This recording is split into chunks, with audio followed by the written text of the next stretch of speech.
Yeah. We back. It's the ADHD Podcast, episode 2.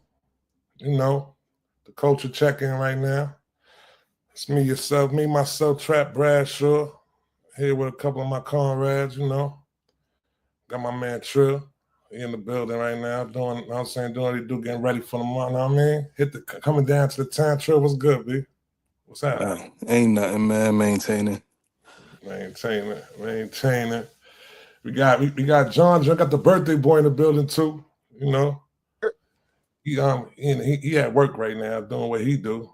In the studio. He gonna tap back in a second though. Glad to have him on. He there. He right there. He there. I'm here. I'm just the boy recording right now, so I'm trying to. You know what I'm saying? Yeah. Multitasking right now. You know what I mean? But yeah, we here right now, man. This is something y'all should get used to hearing from us regularly. We definitely tapping in, ADHD style, checking in with them, making sure the culture is where it need to be when it comes to this hip hop culture,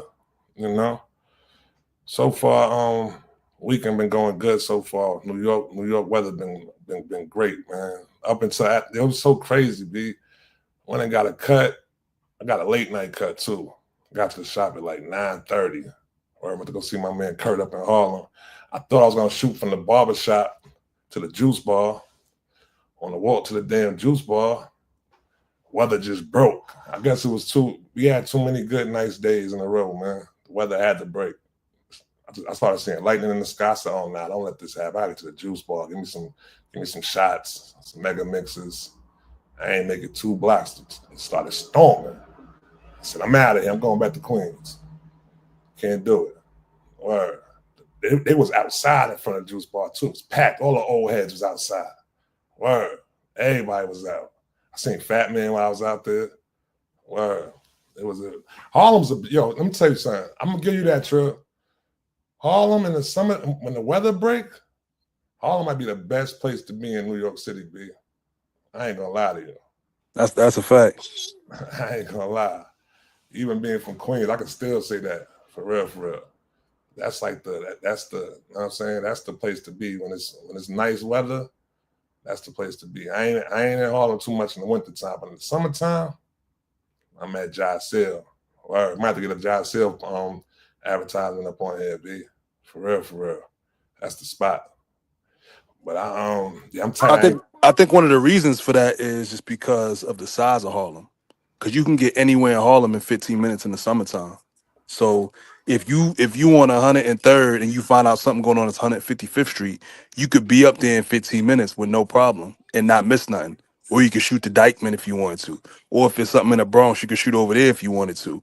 Whereas like if you in Brooklyn and let's say you in Bushwick or you in Williamsburg or Bed-Stuy and you find about something going on in Canarsie, that shit gonna be halfway over by the time you get there. If it's a cookout, the food gonna be done by the time you get to Canarsie. That's a fact. It's over. It's over by the time you get there. You might mess around, get on the damn BQE and get stuck in some traffic or something like that. Oh, you know when it's hot, the traffic gonna be crazy. You get on the Jackie, it's gonna be nothing but traffic. It's over, B. You get on that BQE right when you pass Tillery, that shit gonna be jam packed trying to get over there to Coney Island or some shit like that, B. It'd be crazy. Word, but Harlem, definitely the place to be in the summertime. I'm gonna give them that right there. The eats is crazy. Get you some good juice bar shots. The weed is always good. Like, yeah, the ladies is out. Looking real, sundresses and everything. Looking nice. Word. So I had I might go back. I mean, if it don't rain tomorrow, I might shoot back up there tomorrow, son. I don't know. But if it rain again, I'm staying right in Queens. Word. I still love Queens. Queens still the best though, but summertime, Harlem's a good place to be at, man. Word. So I think it's been a pretty good week in hip hop, man, so far, man. Word. We got some good releases. I feel like the last couple of weeks we wasn't really getting too many good releases so far. But this week we got some good releases. I like though. Then we got Lloyd Banks out. We got Lloyd Banks joint. We got the Benny. Surprisingly, it was crazy. Tootie had put me onto it. That Key Glock album was all right. You heard that shit yet, Trill? Nah, I ain't hear it yet. I saw the ads for it and all that. Mouse and nigga, I was on Mouse. I saw Mouse's story. He was in Little Rock, Arkansas, but that's close to Memphis. Yeah. So he traveled over to Memphis. He was showing like some of the posted that they had up there for the Glockavelli album and shit. I ain't listened to it yet though. That shit is all right. That Glockavelli album was all right. The beats he picked, you know what I'm saying? He talking his talk. I like it. Benny album's tough too. I ain't tapping into I think I'm gonna tap into Banks joint tomorrow. I'm tapping the Banks album tomorrow. I'm gonna check it out.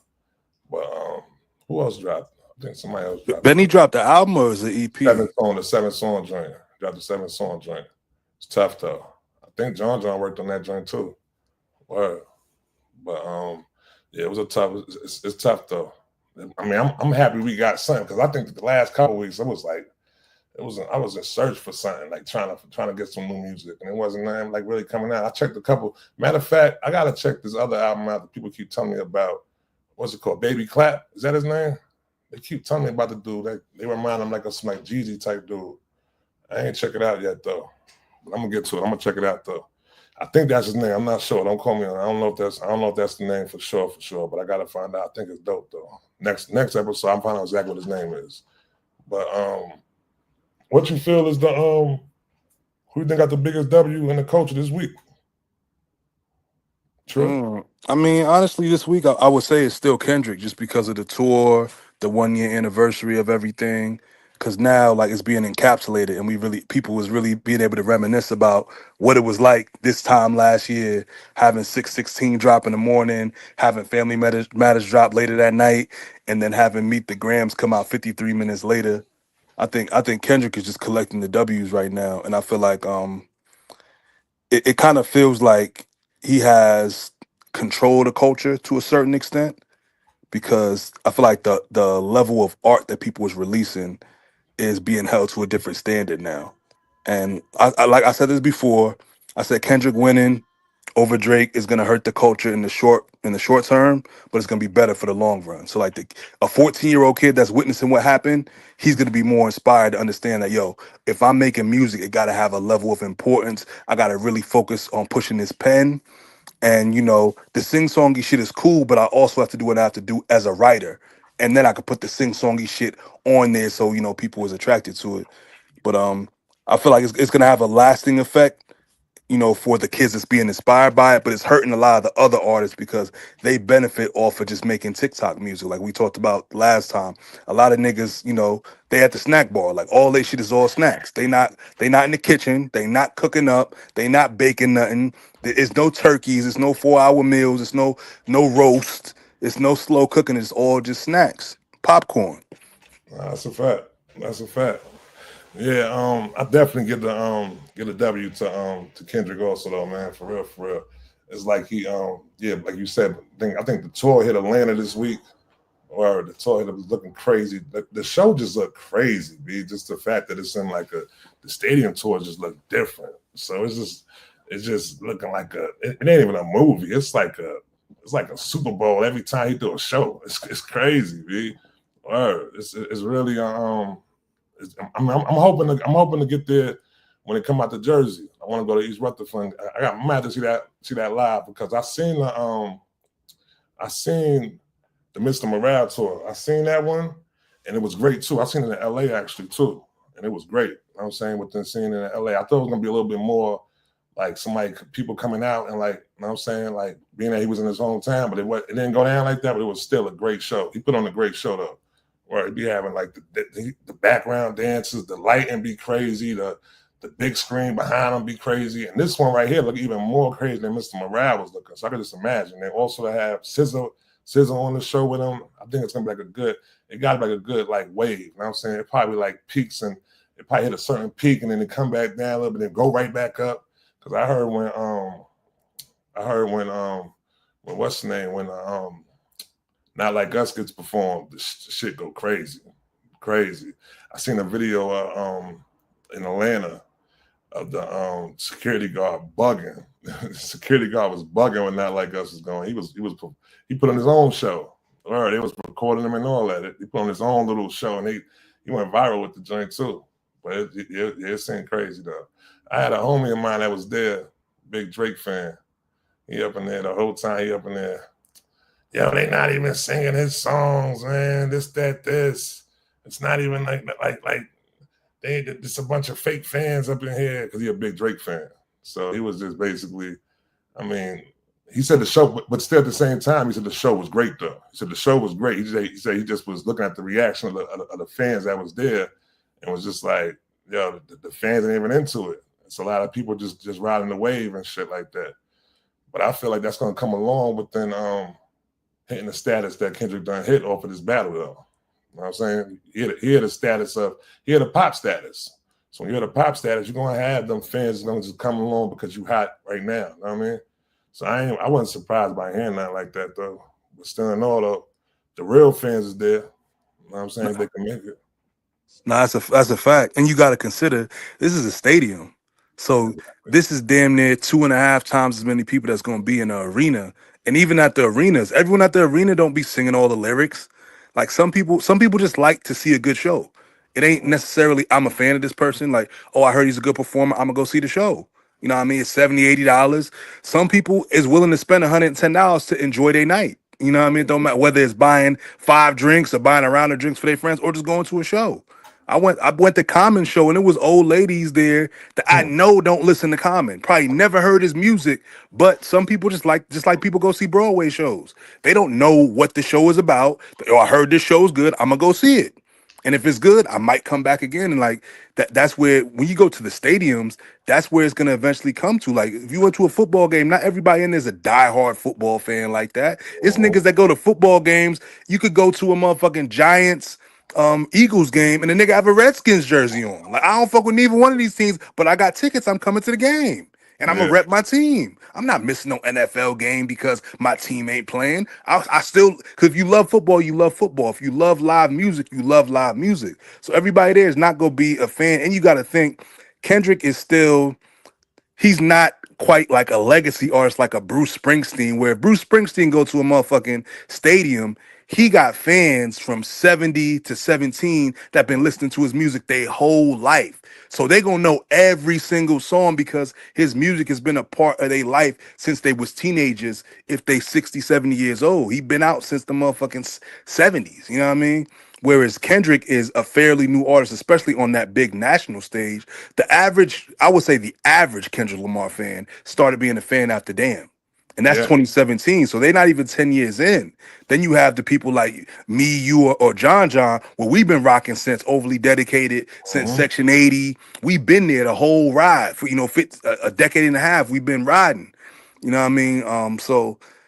You can't really be mad at that fact. You can go to you can go to Beyonce's show and it's going to be a certain group of fans that don't necessarily know all the songs. They might know the big hits, but when she start getting to that B-side bag, they're not going to know them records. Or when she starts performing records before like the Beyonce self-titled album, when she start getting into some of them B-Day records, some of them Dangerously in Love records, some Destiny's Child records, they might not know them records. You know what I mean? Because everybody jumps on the bandwagon or the fanship at a different time.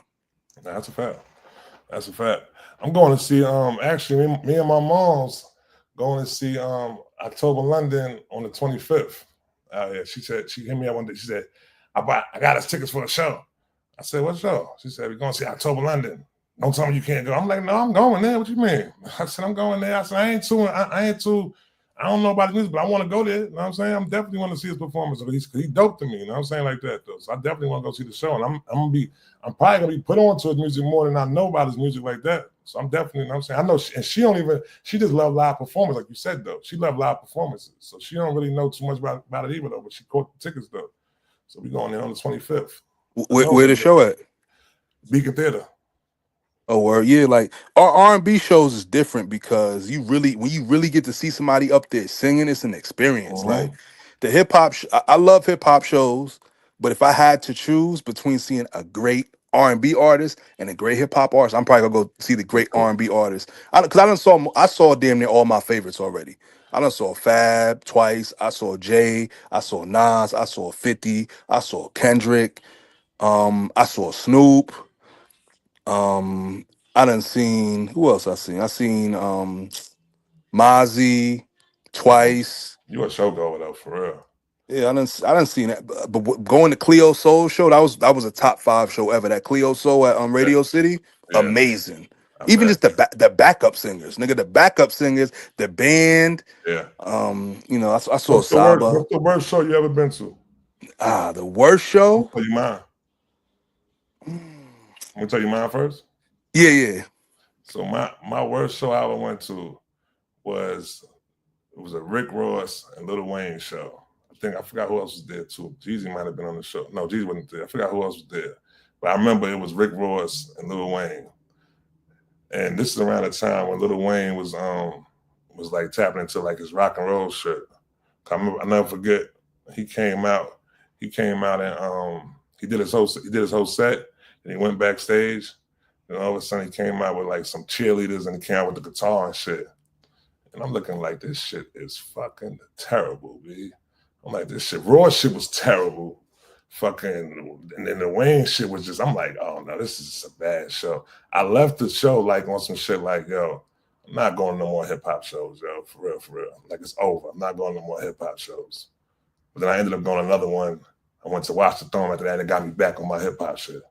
But I just was like, yo, this shit is not, I'm like, this ain't even cool. Or I didn't enjoy myself at all. And then an incident happened. So that kind of messed my whole vibe up too. Not nothing crazy like that, but it was just my lady messed around, tripped coming down the stairs in front of everybody. I had to look up like, if I see one of you motherfuckers laugh right now, I'm gonna break your shit. I was tight, bro. I was so tight. I think I might have messed my whole vibe up though too. But yeah, I think after that show, I was like, yo, listen, man, I'm good on hip hop shows, B. And I chilled for a minute. All right, but I got back in the vibe though. But I seen some dope hip hop shows though too. Like I said, the Watch the Throne show was crazy. That was like probably one of my best hip hop shows I ever seen. And then I had a couple. Yo, surprisingly, shout out to J1s, man. I went to go see, even though it wasn't my environment though, but I went to go see Sexy Red at the Barclays like last year. I went to bring that to my brother, and J1s gave me some tickets. I went with my brother, a couple of my cousins and shit like that. Nothing but ratchet young things up in. You know what I'm saying? That's all it was. The whole crowd. That's all it was. This shit was crazy. So we not in the crowd. We like on like the upper around stage. It's like the stage you can stand on, like when you could, I guess like the VIP joint, like if you family or friends or some shit like that. So we up on that, away from everybody, and you right there to see the stage right there, the crowd. You know what I'm saying? She put on a good show. I seen Boss Man D-Lo do his. I never seen nobody do this before. Be like, he during his performance, he rapped the first 3 lines on his verse, and then puts the mic down. The crowd just singing the rest of it like that, or the background vocals is singing the shit. Then they'll come up and say 3 more things, and then put the mic down. I'm just like, yo, what the fuck is he doing, B? But Sexy put on the show though. Kodak put on a good show too. It was a decent show. It was decent. I give him that. But what was the worst show you think you've seen? I was over here thinking for the longest. I had to ask my wife, like, what's the worst show we've been to? But then I thought about it. Like, nah. I went to go, they used to have the joint at the Hammerstein Ballroom. Mm-hmm. The little reggae joint they used to have. This is when Kevin Little first came out with that "Let Me Hold You." Mm-hmm. So we went there. I'm trying to think. My cousin used to work at Manhattan Center, so he got us snuck in the back, and then we came up through like there's like rooms at the top. He got us snuck in through there. We went through an elevator. We was like right in the middle of the show. Got around the balcony. So this nigga Kevin Little can't sing live. This is when the song was brand new, and that was the only record he had. So he performed the song 3 times in a row, but Wow. his voice gave out like on the 2nd time. So this nigga just straining. They was booing him, Jamaican niggas fighting, all that. And this is back in the day, so this is the time when they was still serving bottles and shit in there. So niggas had bottles of Guinness in there. They fighting and all that. Like, oh man. That was the worst show. Elephant Man came out and killed it though. The energy god. Yeah, he came out and killed it. And you know that was when he was still doing the one thing where you get the biggest girl out the crowds. Like we like I need a big guy, big. He got picked her up. I'm like, that was my first time seeing that.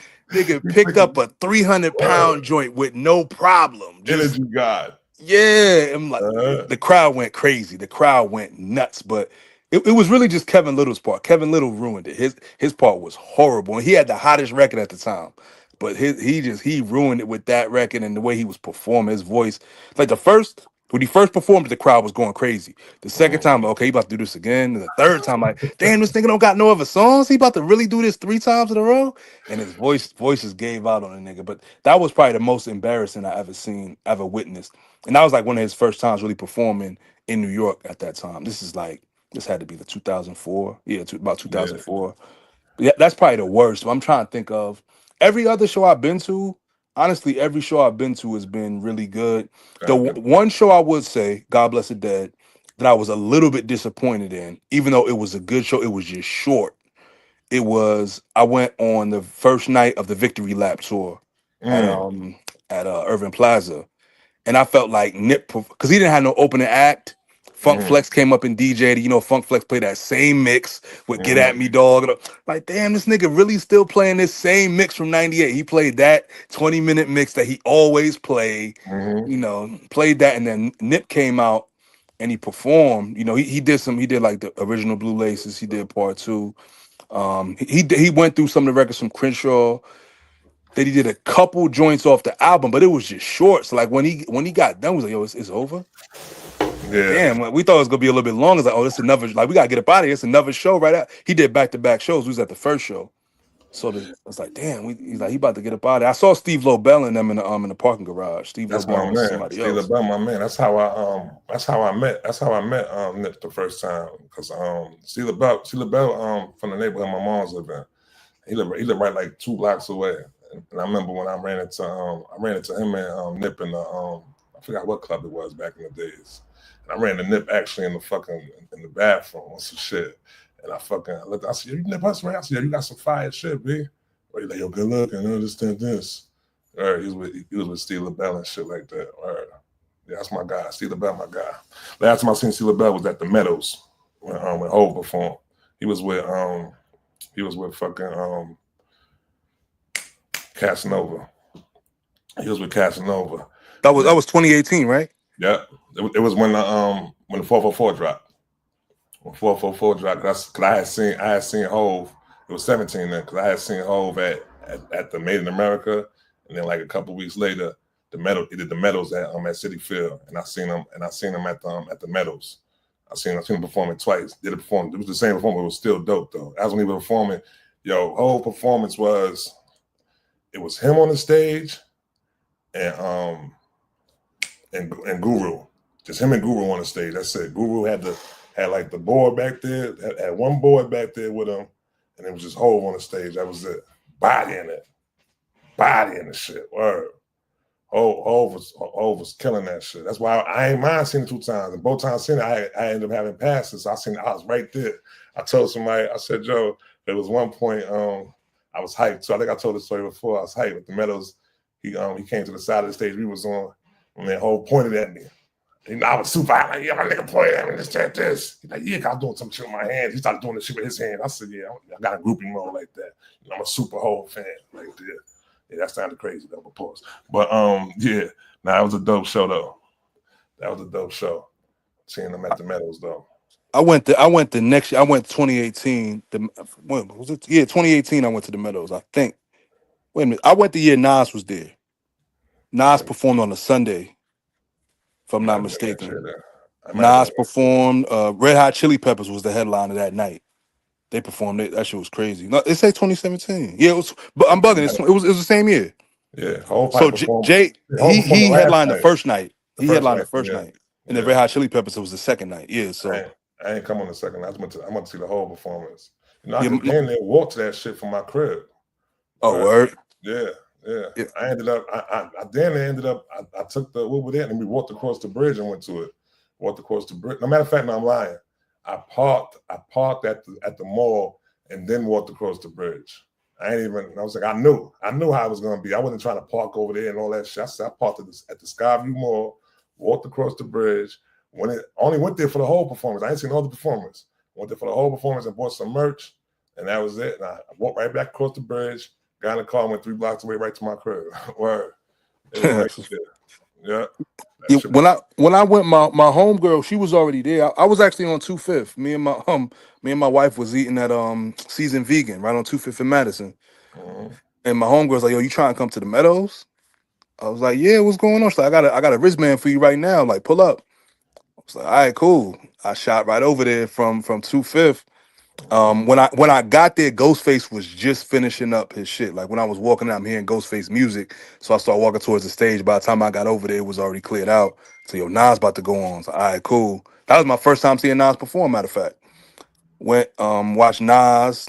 After that, it wasn't really no other artist I was interested in. I was Dolly because she was there with her son. And you know, I was like, I wasn't trying to like hang out with them niggas like that. Some weed. I'm about to smoke. Fuck it. So, all right, cool. So I was like, let me just post up real quick, roll up, and just smoke. And then once I got done smoking, Red Hot Chili Peppers was about to go on. Like How was that everybody was performance? over there. How It was was that dope. performance? I was in the super back though. I was like way in the back, Trap. but that shit was hard Dang, though. what up? Dane just Yo, pulled up. Dane just pulled up. What's happening, Dane, man? long time, Old no head. time. What's up, What's old happening? head? What's happening, good fella? Oh, hey, nigga, keep waking up. Where Keep you at right waking now, up. Dane? I'm back home right now. I'm back Okay. home right now. All right. Yeah, I was it on the was West Coast last week. It's funny you mentioned. You know what's an event? I don't know if y'all ever came from uptown, trail to this joint, but this is when we were super young, Trap, and I always thought Hov and Nas should bring this back. It's Brooklyn Queens Day. Oh hell yeah. Like that, I saw young Nas perform. I'm Yeah. talking Illmatic halftime Nas.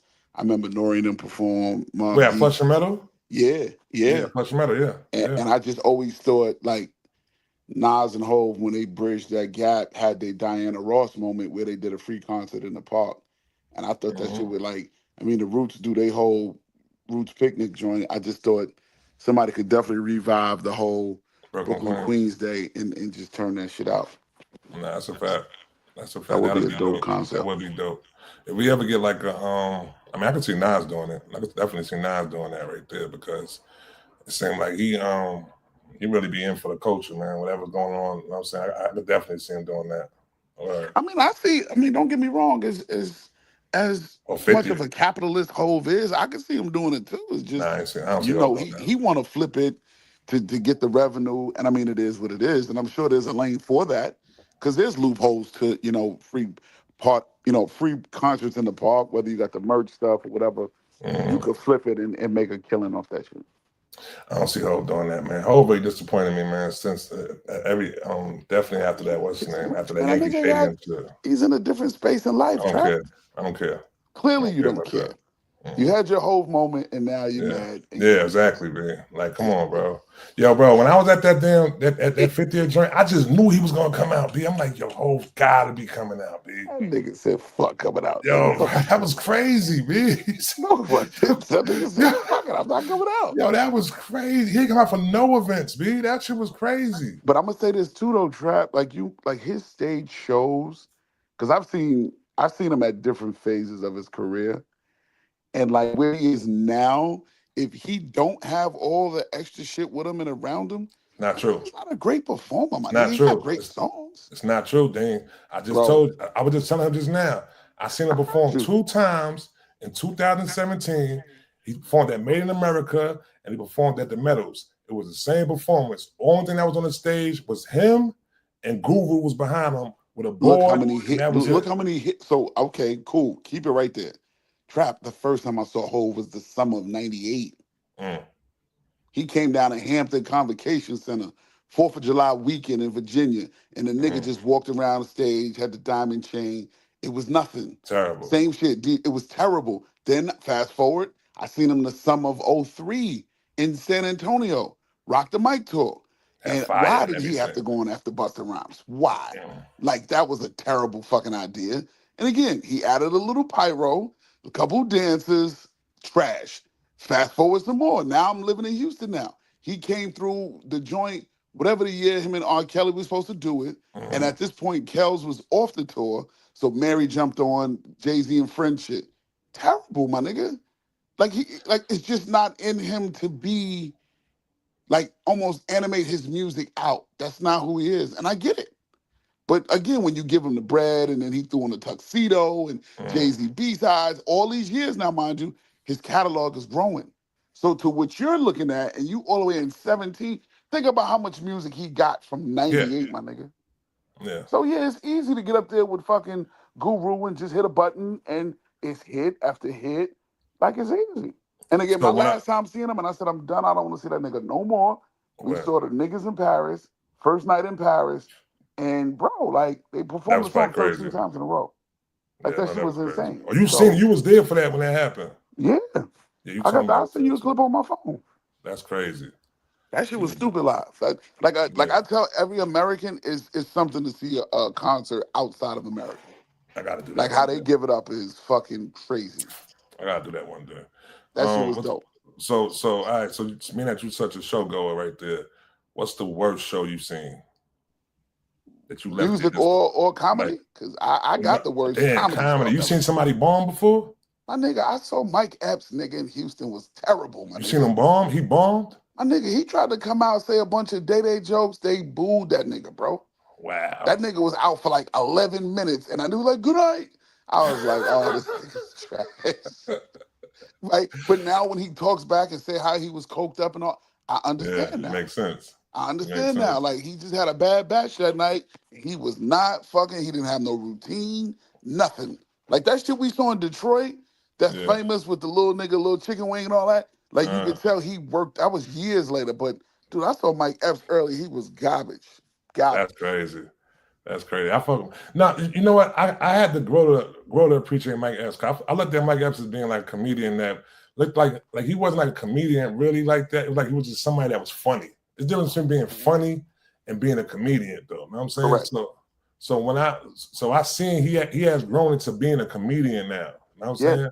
So like now I appreciate him now though. But when it first started up, I was like, he was like, yo, he's so fun. I'm like, nah, he's not a great comedian. You know? I'm like, nah. Yeah, like a comedian works on their craft and they have a whole, they can go. Like I remember when Marlon Wayans, which to be honest, he was hating, but I understood what he was saying. When we had the emergence of so many Vine, Instagram, Facebook comedians, and he was like, yo, you only got to be funny for 15 seconds, yada, yada, yada, yada. I get that. Those are people that are funny. But a comedian, when you got to do a 30-minute, 45-minute, hour set, that's like a real craft that not everybody can hold. Not only hold your attention, but be funny for that long. That's really a skill, and not Nah, everyone has that. that's a fact. What you got on the music one though? Music, I'm trying to think. Like I've seen Saying Nori Hov? be, I've seen Nori be whack. Hov didn't bomb, but it wasn't an entertaining show. When was Nori whack? What year was that?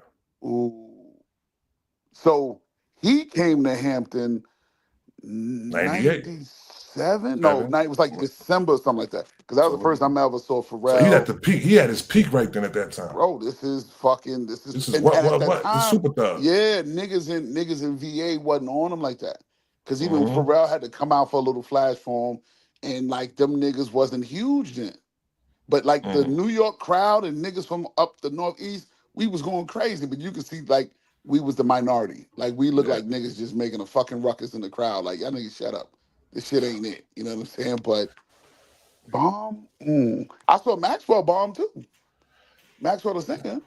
At You know what Essence, I that say? nigga. You know what, yo, Trill, you know what I say every time I hear Maxwell, right? I ain't gonna say it this episode. I ain't gonna say it on this one right What's here. that? I'm not gonna say it because It was something. it's The not nigga been. was at. It something hasn't in been Trap. confirmed, B. But when I heard that, it really messed me up, though, B. Trap. It. They I said know I'm Maxwell's a not bugging. crackhead. They said Maxwell's a crackhead. That's what I'm gonna say right there. I'm gonna say right there. All right, So, cool. bro, Nah, what's so crazy you say that? I know I'm not bugging, but this had to be what 2010 Mhm. or 11. He did Essence Festival. So this is him coming off the hiatus. The nigga had niggas waiting mad long, Trap. Like the nigga was supposed to come on at like, I'm not bullshitting. This nigga was supposed to come on at like 10 o'clock. This nigga ain't come on at like 12:30. Niggas was leaving. Damn. The fucking Superdome was dumb cold. If anybody you know who went to Essence Festival, you got your linen on. This nigga take it forever. Trap, this nigga, he was like an episode out of fucking In Living Color, bro. The Might have been nigga smoking. fell. He might have been smoking, B. Bro, I'm the telling nigga you. fell on the stage and this nigga was rolling, singing, and I was like, am I bugging? He might I have know been this nigga smoking. out of the fucking I'm floor. telling you, somebody told the nigga a crackhead. I'm just Nah, saying. I can believe that, bro. Somebody told the nigga a crackhead. They're the illest fall I ever seen, though, right? I'm trying to find. I'm so tight that I don't got this shit on YouTube. But I don't know if I told you this shit before. Was it, man? Who was it, man? I think it was Super Cat. It was at the Bar Clays. And it was like the old school show they be doing. This one I seen Snoop perform. I seen Snoop perform with this shit. I seen Maul Deep perform with this shit. Prodigy and all that shit was there. It was somebody else. It was a couple people at this. It was dope. You know the dope show. You know the show you used to do at Barclay, all the old school people used to come out. It was the year. It was the second year. Remember the first year, 50 got booed the first year. This the year when 50 came back with the Lambo that was wrapped up with the blue shit and all that shit like that. Remember when he came out there? So man, Super Cat performed. Super Cat coming down the stairs. He got some stairs all the way up. Coming down the stairs, smooth as shit. Got the full length joint off. Nigga just said, boom, boom, boom, boom, boom, boom, boom, boom, boom, boom, and fell down the stairs, B. It was like, yo. It was like, yo, what the fuck? The nigga got up and kept performing. Show must go on, B. Facts. Word. The man fell down at least like 8, 9 stairs, B. Boom, boom, boom, boom, boom, boom, boom, all the way down to the bottom, B. And got up, shook it off, and kept performing, B. And bodied the shit, B. That's crazy.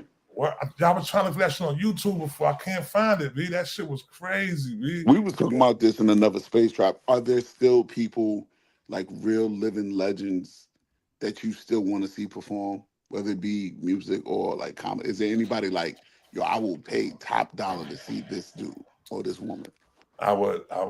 Sade. Really? Yeah, I want to see Sade. If God bless the dead, if he never passed away, even though they were saying that, that he wasn't like when you went to the show, he wouldn't really perform. It was just like he'll sing like the first three words of the song, and then the whole crowd is singing Frankie Beverly. I wish I could have seen him perform. Yeah, I caught him at Essence. Matter of fact, their alleged last one, the first time they announced like, yo, this is our last Essence, I did catch that one. I did catch that one. Who else would I sing? Trill, who you would want to see that you ain't see yet? I want to see Beyonce. I want to see Solange. I want to see Stevie Wonder. Stevie Wonder would be dope. I would love to see Stevie. I want to see Janet. Top dollar. I want to see Janet too. I want to see Janet for sure. We gonna see Janet. Other than that, I've mostly seen most of the people I wanted to see. As far as comedy, the only great comedian I ever seen was Patrice O'Neal. God bless the dead. And, that's dope. A lot of people give him his flowers now. Yeah, a lot of people. I saw him in 04. Summer 04. When he was cooking. Yeah, wilding out. Had people walking out and everything. Yeah. I was cracking up. That nigga had people walking out. I went with a group of white girls though. One of my homegirls from high school. She went to college in DC, like American University, some shit like that. Right. So she had came back up. So she hit me up like, yo, me and my friends go be in the city if you want to hang out or whatever. So I linked up with them. We met on the Deuce on some regular shit because he was like showing her friends around or whatever. And he's like, oh, later we going to a comedy club. So just meet us later and we'll go to this comedy club. So, all right, cool. It's a group of white girls. So like liberal white women. So what they was in for. They didn't know what they was in for. Yeah, so Patrice, so he don't give a fuck. He don't give a fuck about nothing in the world. So my water. Hold on, this nigga talking crazy. So her friend's like, oh my God, I want to leave. I'm like, I'm not going nowhere. Y'all can leave if y'all want to. I'm staying. I was dying laughing. Another couple got up and left. So Patrice O'Neal, like, oh, you really gonna leave with her? Oh, you ain't getting no pussy tonight. He was talking crazy, nigga. He was talking so crazy to niggas. I didn't want that show to end. Like, this is before cell phones had cameras, so niggas could say whatever in the world they wanted, and there was nothing nobody could do about it. That nigga was talking so crazy. That was one of the best nights of my life, just witnessing that shit and seeing so many. Because it was like 5 niggas in the club. Me, Patrice O'Neal, and like 4 other niggas in the crowd. It was all white folks. It's on the Upper East Side. It's like on 86th Street or some shit like that. All white folks. That nigga went in, and he stayed longer than he was supposed to. Because I don't even think he was supposed to be on the bill for real. He just came on. He was supposed to do like 15 minutes. That nigga was up there for an hour and a half. He was freestyling too, off the top. It was crazy, but That's that was right. ill. I would have loved to see prime Chris Rock. He washed up now. I don't even think of Chris Rock. Don't make me laugh the way I laugh on the inside when I see Chris Rock. I don't Yeah. laugh outwardly. Like, it Nigga was a said time laugh when on the inside. yeah, it was a time when he used to make me laugh out loud. Now it's like, you know what? Yeah, that made sense. He And then he give make you you a go to little chuckle. now. He don't make you laugh no more. I seen two great performances in the same night one night. I seen Dave Chappelle, and it was like a special show because right after the show, Erykah Badu performed. It was at Radio City. Shit was fire. Dave Chappelle, I had dopes. I was like the sixth row. Like in the sixth row of the show, Erykah Badu came out immediately following his show. Dope ass show, dude. I've never seen Erykah Badu perform either. I would definitely go see her perform again too. Just straight up her show. Because her performance is crazy. Her performance is super fire. I might have been, yeah, Dave was cooking. Dave was cooking at that time too. I don't know about Dave right now. I don't know if y'all feeling Dave like that. I don't really be feeling Dave like that. He on the social commentary. Yeah, shit. exactly. Like, I don't think he's a comedian Yeah. anymore either. Like, I think he's grown to another thing. But I respect it though. I respect what he's doing For now. sure. Well, I definitely respect I think what he's doing. he's earned that right. Mm-hmm. My number one comedian right now is your man Rashad, man. That's my number Oh yeah, one. Ali Wild funny. Ooh, Ali Sadiq, the best. He the best comedian right now. Him and Bill Burr. His storytelling is A1. Crazy. He got to make a movie. He got to do a A1. movie, dude. For real. So let me ask you this though, man. So what made you say, nah, that's crazy? That was online this week. He said that's this week. Yeah, this week. Like, did you see This something crazy week. online or something like that? I seen a funny one though. I seen something funny. I actually seen it today though too. Now I ain't even gonna mention that one. I saw something crazy today. Yeah, what was it? All right, so it was a video. It was on Twitter. It was a video in Jackson, Mississippi. It was a bunch of chicks in the club like fighting, and then the security guard, some big nigga, like linebacker looking nigga, just came and just started knocking the chicks out. Just Yeah, I saw You might have that. to send that. You might have to send that to me. Now, I'm he gonna was pull it up. ducking Send them it to traps. me. Some was violating. I'm gonna pull it up. Like, Send it yo, to me. he was. I'm gonna my send it nigga. to you. He Send it to was me. I'm gonna pull wild. it up. Trap. That I'm gonna nigga pull it was up. punching these niggas like they was flat out dudes. Are you punching the chicks like that? Yes. Wow. Some was definitely out of pocket. Wow, that's crazy. Yeah, send it to me. I'm gonna pull it up. But Definitely out of pocket. y'all seen the chicks up in what's the name? Y'all seen the chicks up in Lululemon going crazy? Nah, what they was Yeah, boosting? I saw that. I saw that. They was going, no, they wasn't boosting. They was, they got the new little song, the wamp shit. When they shine out the little lemon store and shit. So the chicks, these must have been all strippers.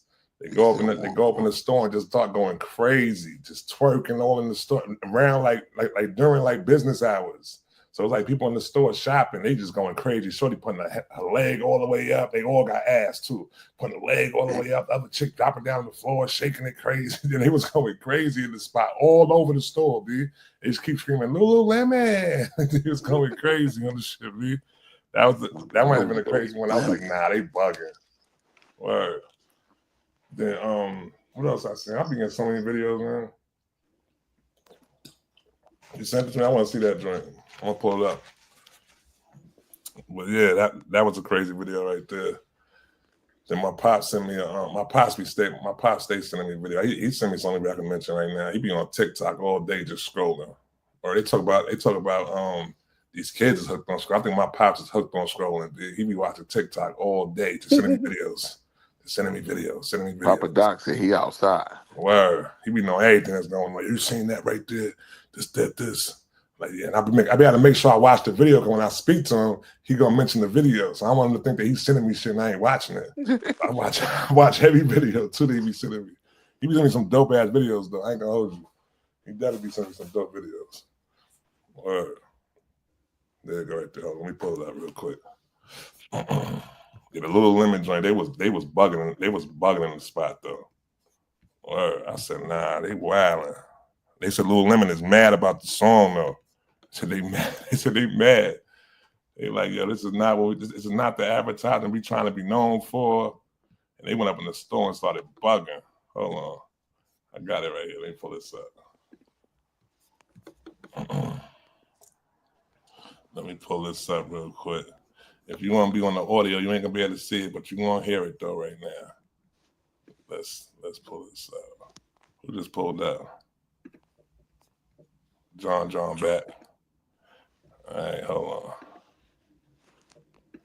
The birthday boy back.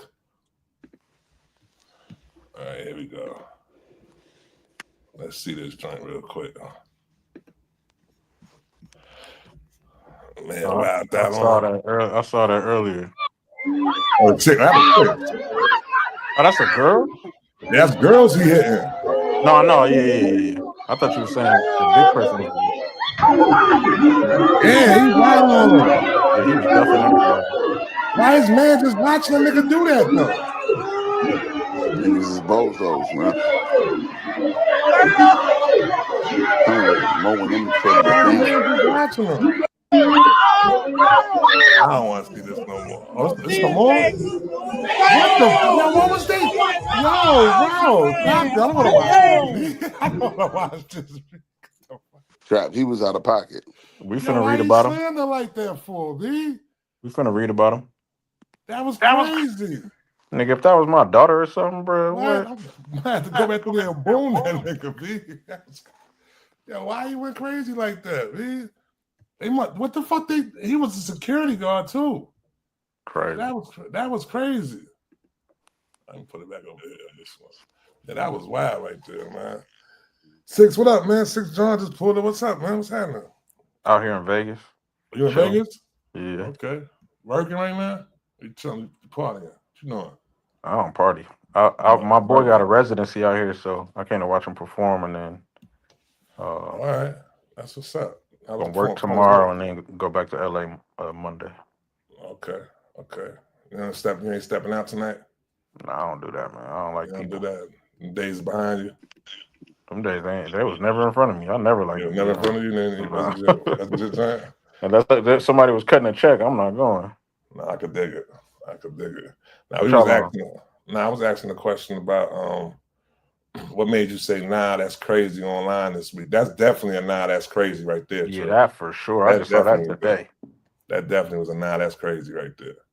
So that was that right there. Yeah, that was crazy right there. So who's trending for the wrong reason right now, y'all feel like? Besides Kanye? That's probably the only one you can find. That's definitely the one right there. That's definitely the one. He definitely trending for the wrong reason. But academics. What actor? He always instigating. I think I did see actor. Trying to turn people up, make people catch a case. Bugging. But I seen Kanye definitely probably is the one that's trending for the wrong reason. Maul too. Maul. Oh yeah, Maul. Maul did the debate with Head yesterday. Yeah, I ain't watched the whole thing yet. Yeah, me neither. I gotta watch. I might watch it tonight. Yeah, I ain't watched the whole one yet. I'm gonna check. I'm gonna finish it. I watched most of it though. I'm gonna check back in on it. Oh, you know who trended for the wrong reason? Who that? Ryan Garcia. Oh my God, he blew the bag, B. He blew the bag. That boy went out there and got his ass whooped on. He blew the bag, B. Fucked the bag up. I don't know what's wrong with him, B. That's why I think the fight like that went on. Listen, let me tell you something. Them sheiks seen that shit happen last night.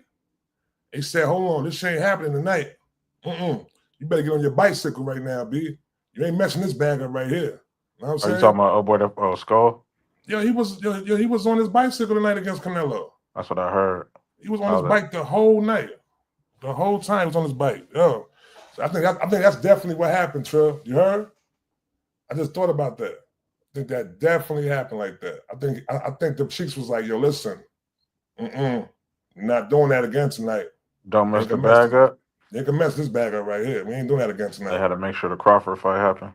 I like those. You didn't see the fight tonight? I didn't see it. Yeah, I was at the show. It was nothing. It was nothing happened at all. I was looking on Twitter though while I was at the show, just kind of keeping up with it.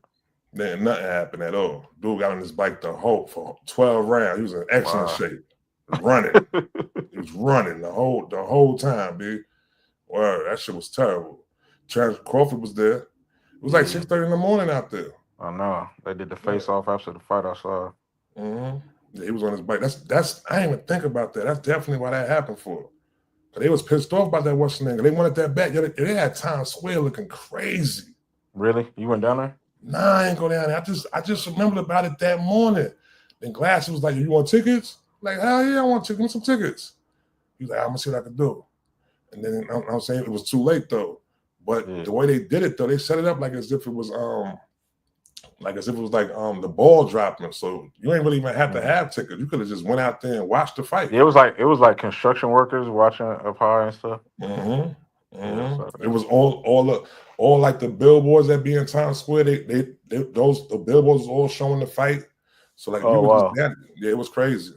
Them sheiks is showing out, B. Them sheiks is showing out. The fighters was complaining about it. What they was complaining about? What they said? Like they didn't they couldn't get like a proper warm up. You know how they get like warming up right before the fight? Because they had to warm up at the hotel and then walk to the fight. So by the time they get to the fight, they kind of cold already. Yeah, that's crazy. So they didn't get like a good warm up. It's like so they probably won't do that again now. Nah, that shit was out. They need to get tents out there. They could do it again. They gotta set a block off and just put some tents there and shit like that with some warm shit. They could set it up right. That's the first time though. I think that shit was super dope though. If I'd have knew about it like a couple of days before, I probably went down there. But I'm not finding about it that day. I forgot about it. Damn. Initially, when they first announced it like a couple months ago, it was supposed to be open to the public. It was. But then they put walls up for the fight. So it was like just basically celebrities that was at the fight. But if it was up high enough, you could watch it. Like I said, them construction dudes was just sitting there watching. But the way it looked like on TV from out, the people was behind gates. So you're saying the people that was behind the gates, they had walls up, they couldn't see the ring? Oh, I don't know. No, but they had gates. They had people that was like I said, it looked like as if like the ball was dropping or something like that. Like the way we set up for the ball drop, it was like that. It was right there, Trill. It was like right there where like Olive Garden is at, like where them steps is at. That's like where the ring was set up at right there. So it was dope. It was dope though. But if we do it again, I'm definitely gonna make it down there. I want to never go down there for the ball dropping though. That ball drop shit. I don't even be watching that shit. I'll be asleep. You know what always bugged me out about that shit though? Is the fact that the ball drop over here and then the ball drop on the West Coast 3 hours later. So the West Coast watched the New York ball drop. That's what I'm saying. Yeah. That's what I'm saying. So y'all end up watching like, you know what I'm saying, but y'all still get your own joint though too in the West Coast. Yeah, people don't be following that shit really, unless you just out and doing it. But yeah. But that I'm tight. I missed that fight though. It's on YouTube though. No, I seen it. No, I watched the fight. Oh, you mean going? Yeah. I mean going to the fight. I'm tight. I ain't go to the fight though. Yeah, that would have been dope. All right. So what's one thing we need to cancel immediately? You mean besides Kanye? That's my answer for everything. There you go again. One thing we need to cancel immediately. Yeah. Sure, what you got? I would say just outside of the culture, opinions about the culture. Like we got to stop qualifying these opinions of niggas that don't understand our culture, because hip hop is like the only culture that allows people from outside of it to critique it. You can't go. I can't critique country culture. I can't critique rock culture. They're gonna be like, "Who are you to critique rock culture? You didn't grow up listening to AC/DC. You don't know who Motley Crue is." But hip hop culture, like, it's niggas be unqualified. Like, it'll be someone that can't recite a Wu-Tang Clan verse, never heard the Chronic in its entirety, or didn't listen to Pac and Big or any of that, but they'll have an opinion on hip hop and they expect people to respect it. And there's a group of people that actually do. I think we gotta get rid of that shit. Nah, I agree. I agree with that too. We also got to get rid of these podcasts glorifying the gang culture. This stuff is getting these dudes locked up. And everybody, they always say the most dangerous weapon is a camera and a microphone, but they really it's getting wicked now. It's getting super wicked. Especially if they're not doing it within like like the right way though. You know what I'm saying? Like the way old boy was doing that shit, I don't know if he's still doing it. I stopped even tuning in. You know what I'm Who, saying? Vlad? Not even Vlad. The other dude, 22. Adam 22. Yeah. So the way, you know what I'm saying, that shit that he was doing over there though, that shit was just Yeah, goofy. that shit was a circus, man. They're too That's fat. They're like really fascinated with the lifestyle and like. But look at what's happening. Like these dudes like really going to prison and catching cases and even Act. He corny to me. I don't rock with dude like that. Yeah. And he trying to stir up some shit to happen at the Kendrick show in Toronto. Yeah. Like that's Corny. goofy, bro. That's goofy. Corny. So if something happened, now you gonna look like a fool because you was online trying to instigate it. Now then your ass gonna be in prison too. What I stopped doing though with a lot of that shit though, B, and I had to realize like I stopped tuning in, B. Me you know too. what I'm saying? I turned the TV off, B, when it came to that shit. I ain't gonna hold you. It was a car crash for me though. Like when it would come on, I was tuning in. I ain't gonna hold you. And that shit got into my algorithm. You know what I mean? That shit got into my algorithm, and I had to break that shit. I had to fucking reset my algorithm over, B, because that's what I was coming up. So, but I don't even tune into none of that shit. I don't tune into Act no more. I don't tune into Adam no more. Vlad. I could still watch Vlad, like, because like I find like I'm saying, like I seen a Bootsy clip like a couple weeks ago. He stay on there. Yeah, Bootsy stay. He going like every week. So what was the Bootsy clip? I think it was about Shannon Sharp or something like that. He said some real shit though. You seen this? Bootsy funny too. Funny as hell. Unintentionally funny. Yeah, for real. It's just himself. Himself. So yeah, I don't tune into none of that shit. And then as far as the people that tap into the culture that ain't really like part of I be scrolling through sometimes and I just see a bunch of bad takes on hip hop, B. The shit be crazy, Trill. I mean like, yo, bro, like the takes be crazy. I mean, like, yo, do these people even know about hip hop? What they saying, right? It be so generic. It be just, I don't want to say no haters, so I ain't gonna just, you know what I'm saying, I ain't gonna stay on and put, but it just be bad takes, B. Nah, but even look at the take that they was making about because it's a lot of bad takes about the Kendrick and Drake. I think that really like showed a lot of people's card. But one of the takes that you never really hear nobody talk about it in depth. Everyone gets mad and they say, "Oh, Kendrick called this man a PDF file without any evidence." But the same people that will claim to be mad about that, they don't get mad at the fact that Drake insinuated that Kendrick was molested as a child. It's like, well, if y'all saying a PDF file was the worst thing you could call somebody, wouldn't falsely accusing somebody of being touched by somebody at least be the second worst thing you could say about somebody? And said one of his kids was his homeboys too. Word. He got everything he deserved, B. And he started that shit off though too. So like even like to talk about that the Maul and DJ Head interview, the debate format they did though.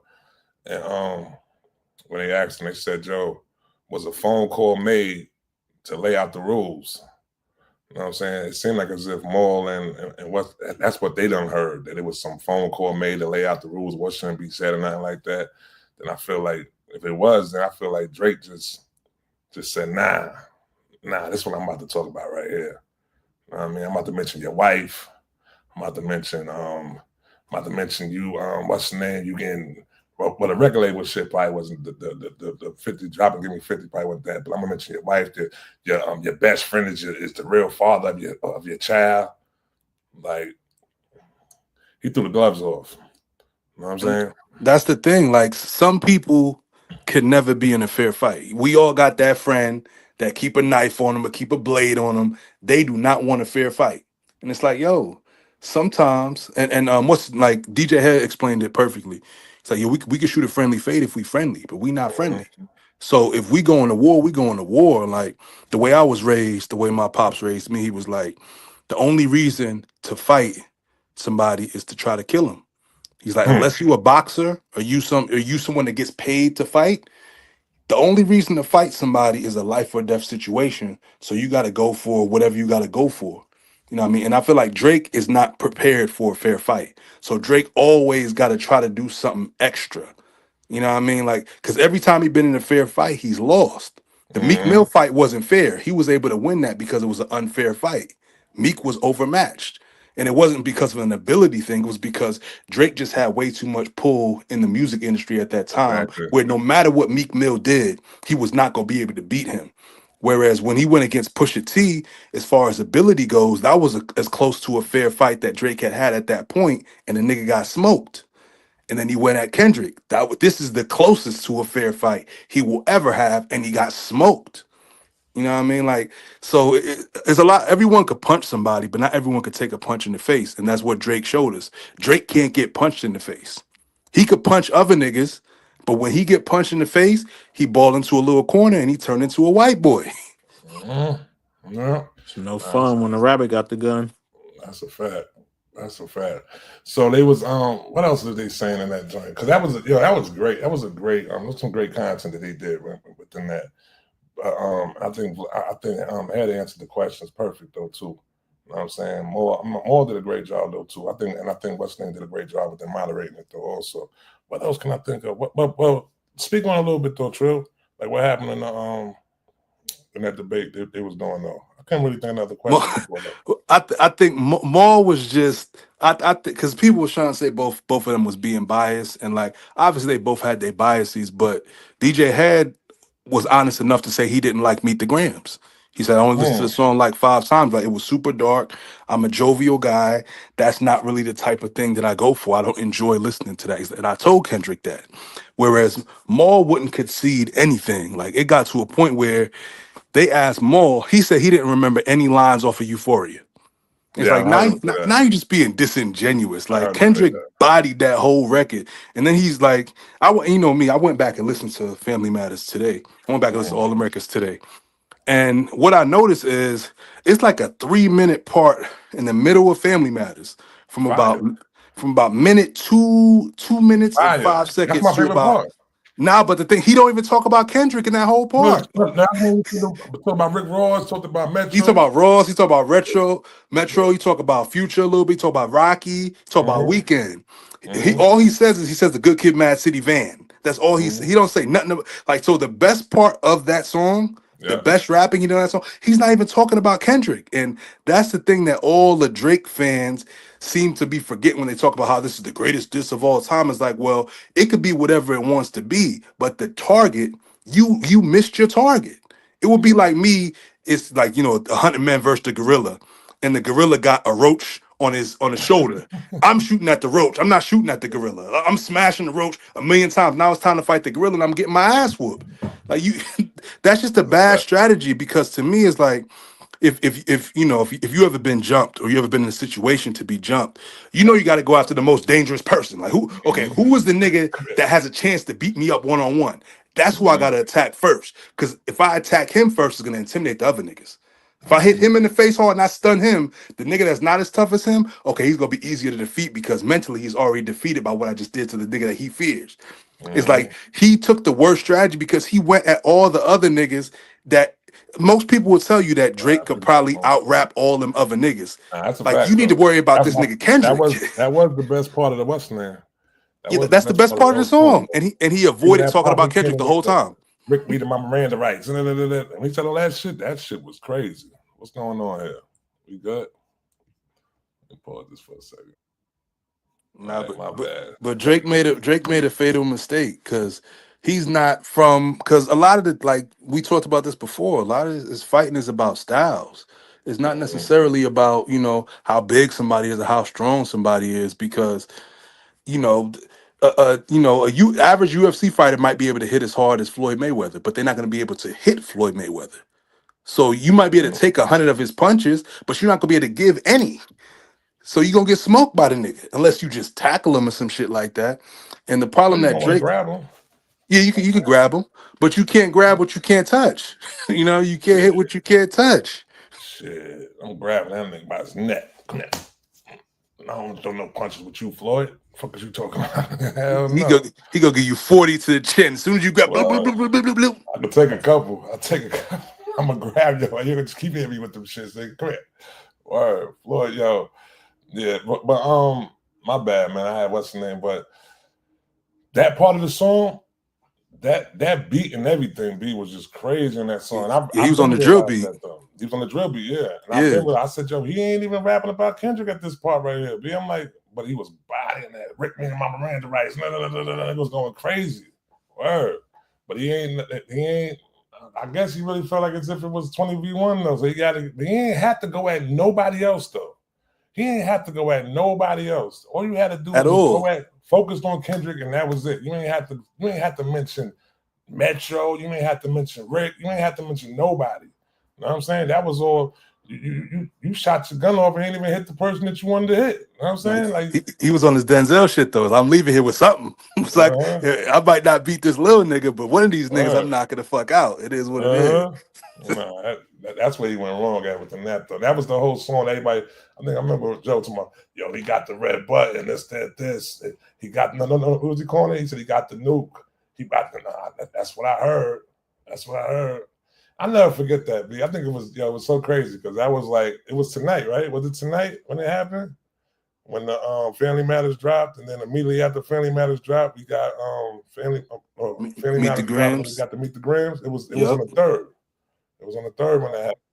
Yeah. That was like a Friday night, right? It was a Friday night. That was a great night, B. This whole weekend was just amazing. That last shit, B.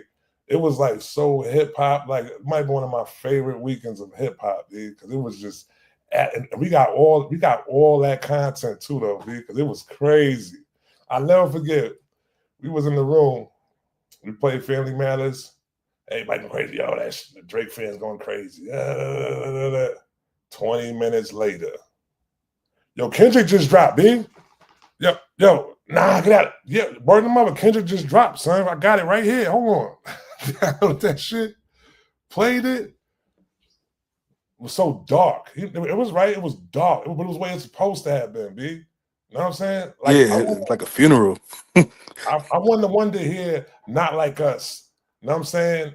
After hearing that. No, I wanted to hear it wouldn't have worked. I don't think Not Like Us would have worked without you needed Family Matters for because it was like Family Matters was like the murder or whatever, you know. It was like he turned everything dark, and then Not Like Us was the sun coming back out. Like, all right, the sun is out. Y'all niggas go enjoy yourselves. 80 degrees, go to a cookout, drop the top on a whip, open the sunroof, enjoy yourself. It wouldn't have worked if he'd have dropped Not Like Us right after Family Matters. It still would have been a record, but I don't think it wouldn't have hit the same way. But I was picking up my wife from work when Meet the Grams dropped. So I'm on Twitter because I was already listening to Family Matters in the car. So she's walking to the car and I'm like, they said Kendrick dropped again. Like, hold up. Kendrick dropped again. I go to Spotify real quick. No, it was on YouTube, pardon me, because it didn't come on Spotify until the day after that. Went to YouTube, like Meet the Grams. I put the like, oh shit. Like, yo, that shit was crazy. That was so fun, especially us, because we was all experiencing that at the same time. Whether he was on Twitter, whether he was on Clubhouse, whether he was on Instagram Live, it was like the whole world was witnessing this one thing. Whereas, like with Jay and Nas, it was just the tri-state. We was hearing it as it happened. Everyone else was hearing it a day later on the internet or whatever. But this one was like the whole world. We was all witnessing. Yo, Kendrick dropped that shit. That shit was trending. Kendrick dropped again. Kendrick dropped again. It was just crazy. Yo, let me ask you a question, right? So, who produced? All right, so Metro did like that. I forgot who did the matter of fact, the person, what's the name? The person who does Taylor Swift producer did Jack Antoff. Yeah, Jack Antoff did 616, right? He did 616. Yeah, him and Soundwave. I don't know who did Euphoria. I don't know who did Euphoria. I want to say Cardo had some. Cardo did a part of it. Cardo had a part of it. It's funny thing is, it actually sounds like Boy Wonder, but I know Cardo definitely had a part of it. I can look it up right now. So Cardo, Alchemist did Meet the Grams, and Mustard did Not Like Us. Will Drake ever get a beat from any one of those producers ever again? Do you see that ever happening? That's a good question. I think if he reached out to Alchemist, I think Alchemist would send him a track. I mean, is he gonna reach out to any one of them though? Probably not. I found so Euphoria is produced by Soundwave, Cardo, somebody named Cairo, Johnny Giuliano, who used to work with Wiz, like early Wiz shit, and then someone named Young Exclusive. I don't know who that is, but So do but you think Drake reaches out to anyone else producers ever again? I could possibly see him reaching out to Alchemist just due to the fact that, if I'm not mistaken, Kendrick already had that Meet the Grams beat before, because Drake worked with Alchemist on the Scary Hours three shit. So they have a recent. I thought that was Weston. I thought that was Conductor. Conductor's on it too, but Alchemist did a joint too. I want to say Alchemist did the My Brother. Yeah, he did My Brother. He did My Brother joint. Yeah. You're right. He did do that one. Yeah, I can see him because I think Drake he has an emptiness in himself and his reputation right now, and I think he wants to get that respect from niggas that are lyrically driven. So I could see him hopping on an Alchemist joint or two on his next solo project. I don't think he gonna take it personal. He's never gonna work with Mustard. That ship is sailed. That's never happening again. Never. Cardo, he could work with Cardo because Cardo did his biggest hip hop record, which is God's Plan. God's Plan? Yeah, but I think that's the only time they ever worked together, and that's damn near 8 years ago now. So I don't know if they'll ever work together. Soundwave, I highly doubt that Drake is gonna do a record with Soundwave. Jack Antoff, I highly doubt that they'll do a record. So I would say out of only Alchemist, possibly Cardo. But Metro, no. Nah, I don't see Drake.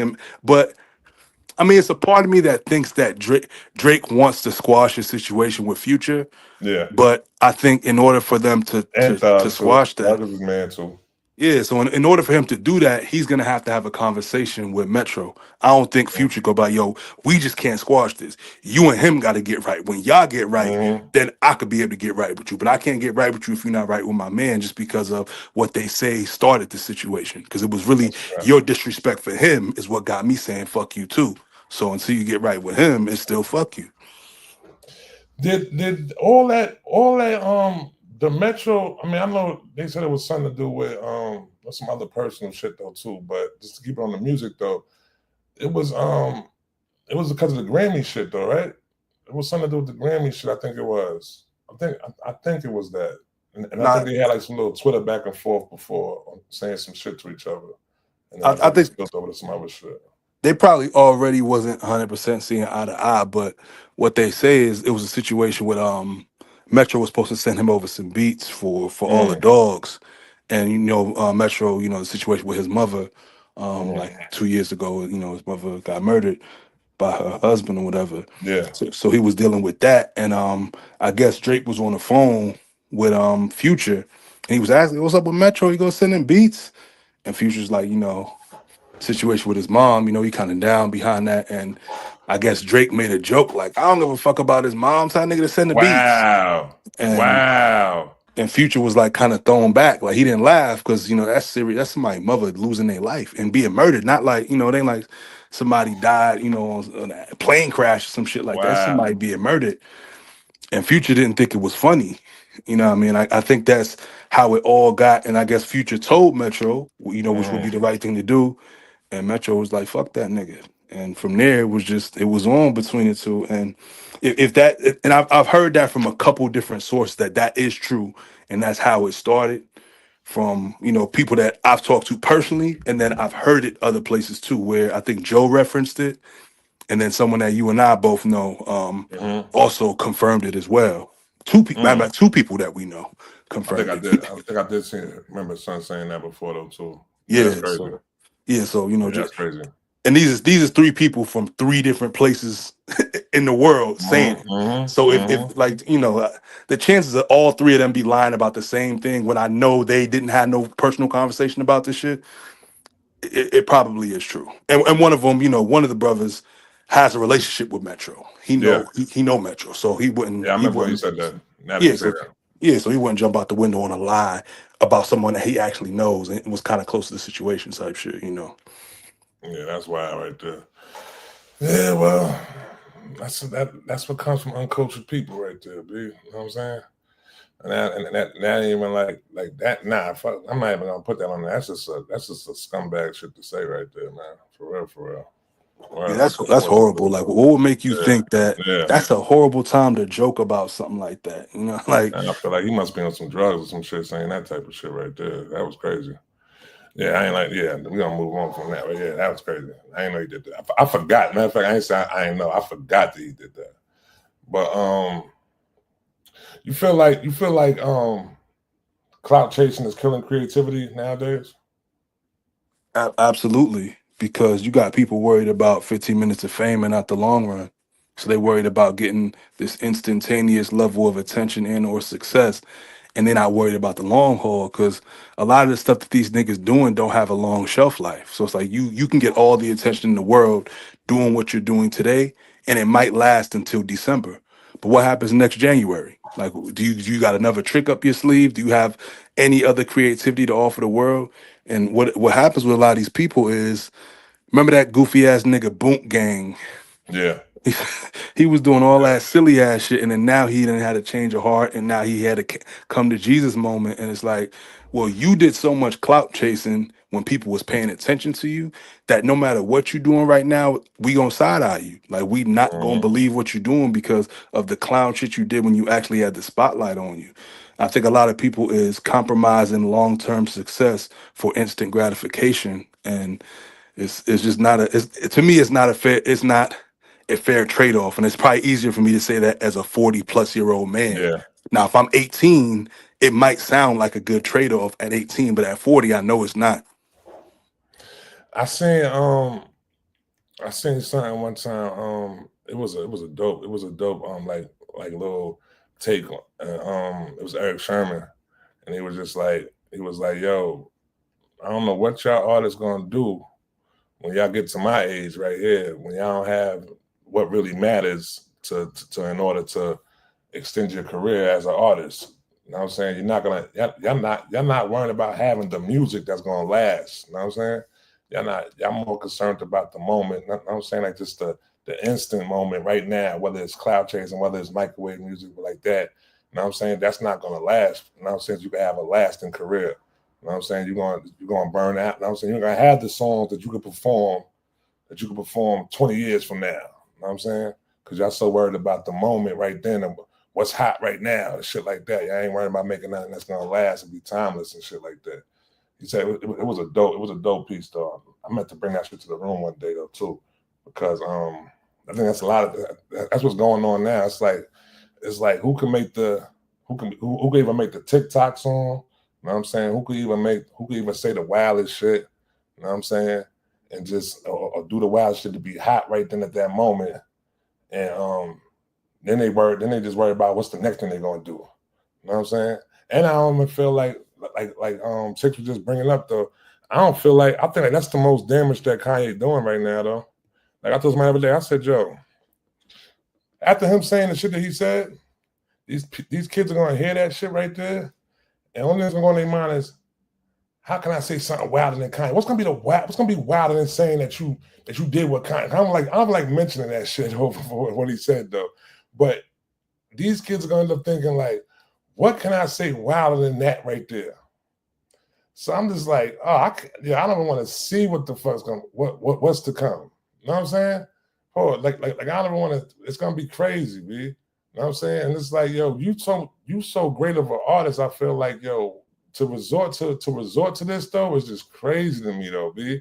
But I don't even like to say I understand the reason why he's doing it for. You know what I'm saying? But I kind of do, because it's like he understands the whole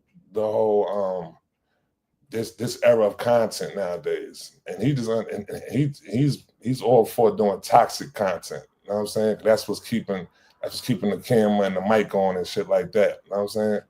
And it's just crazy. It's crazy to me though, man. And I just don't. I fear what's to come from somebody else. You know what I'm saying? To try to be like Kanye. Like that's gonna be just crazy though. That's a fact. And that's the crazy thing about Kanye, because Kanye entered our ethos under a whole different guise. Like he entered our ethos because he was so talented. Like this nigga's making beats for Jay-Z. Oh, he rap himself. Oh, he actually got a message in this shit. Oh shit. And then he kept switching up his style. Oh, he could dress. He signing artists. He resurrecting niggas' careers. You know what I mean? So for him to be doing what he's doing now, just try to get attention. It's Yeah. almost embarrassing to see because the kids that are gonna see this and think that they could just do something or say something wild and get the attention that Kanye is getting, they weren't there when Kanye was actually doing all the legwork Exactly. to gain the cultural equity that he has. And there was a time when I thought like Kanye had built up so much cultural equity that it would be impossible for us to like just completely ignore him. He getting them funds is getting low. He like down on his last $100. Like all that cultural equity that Kanye had, Mm-hmm. he is using it all the way on Twitter rants. Like you have to be smarter than that. And then especially the stuff we don't want to repeat that he Yeah, said, I which repeat is that. like Yeah. it's like it's just so crazy to see someone that we saw this nigga work so hard. We seen Kanye literally earn everything that nigga got. We watched that nigga get it the hard way. So Mm-hmm. for him to throw all of that hard work away, all that cultural equity, all that love and respect away for a Twitter rant, it's embarrassing. Yo, you know what I thought? Listen, right? You know, I be getting on my conspiracy shit sometimes, right? And like put like my on the foil hat on, right? And shit like that, right? I said, Joe. First I thought something else, but then today I said, Joe. You know, he said the shit about Hove's kids and all that shit, right?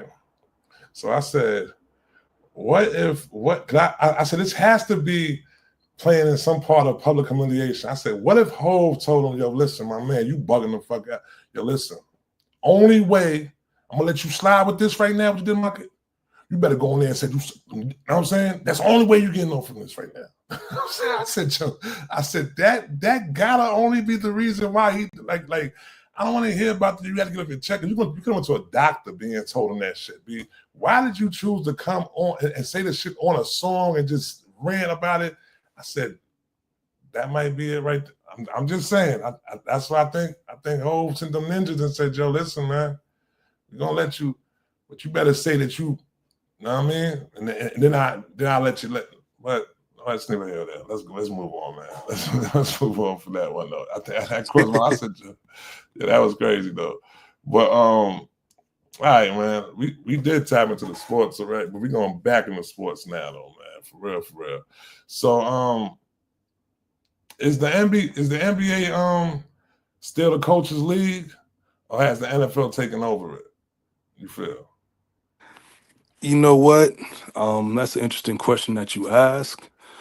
I would say the culture is more prevalent within NBA players because we get a chance to see them and they more in touch or easier to reach within our culture than the NFL players. But I will say I wouldn't be surprised if that all flips in the next 10 years because basketball is becoming a rich man sport now.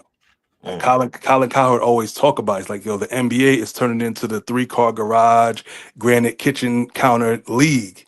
It's not what it used to be. Like when we was coming up, it was hood niggas in the league. You had niggas like Malik Sealy, you had Stephon Marbury, AI.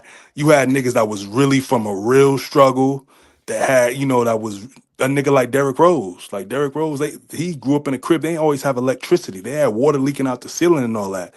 It's rare to get an NBA player. It might be the last hood nigga. And I don't even know if he from the hood. We just know he conducted himself like the niggas we grew up around. So we just adopted him as a hood nigga. I don't know if he really is one or not.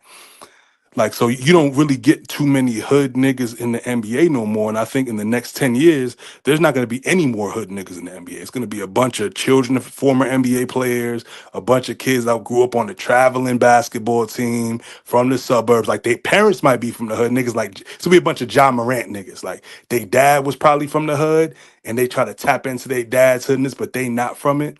Whereas the NFL still got hood niggas there, even though, like, the NFL, they put the strengths on them niggas. Like they got a straight jacket. They can't really tap into that shit. The NFL not with none of that. Like this is an old white man's league. We got to keep it an old white man's league. You niggas play, but it's our league. Like you got niggas like hood niggas like Lamar Jackson. still in the league. It's a bunch of other hood niggas like shit. Big U son is in the NFL. You know what I mean? So Word. it's a bunch of hood niggas in the NFL, but they'll never have the power to influence the culture of the NFL the way that niggas have the power to influence the culture of the NBA.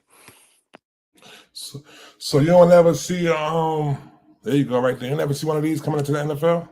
You never see Iverson coming, you think they ever see somebody like that to be, because I think Iverson was really like the one that like brought the culture into the league though. I don't yeah, like you said though, I don't think them get along. I'm saying them people gonna let that happen though. I think Iverson came at the right time because it was other hood niggas that made it to the league, like a nigga like World Be Free from Brownsville. You know what I mean? Like World Be Free is actually the very first woman to release an official hip hop single was a lady by the name of Lady B. She worked on the radio in Philly. She the first female rapper to ever release a single, and she also hosted one of the first all hip hop radio shows in Philly. She got introduced to hip hop by World Be Free.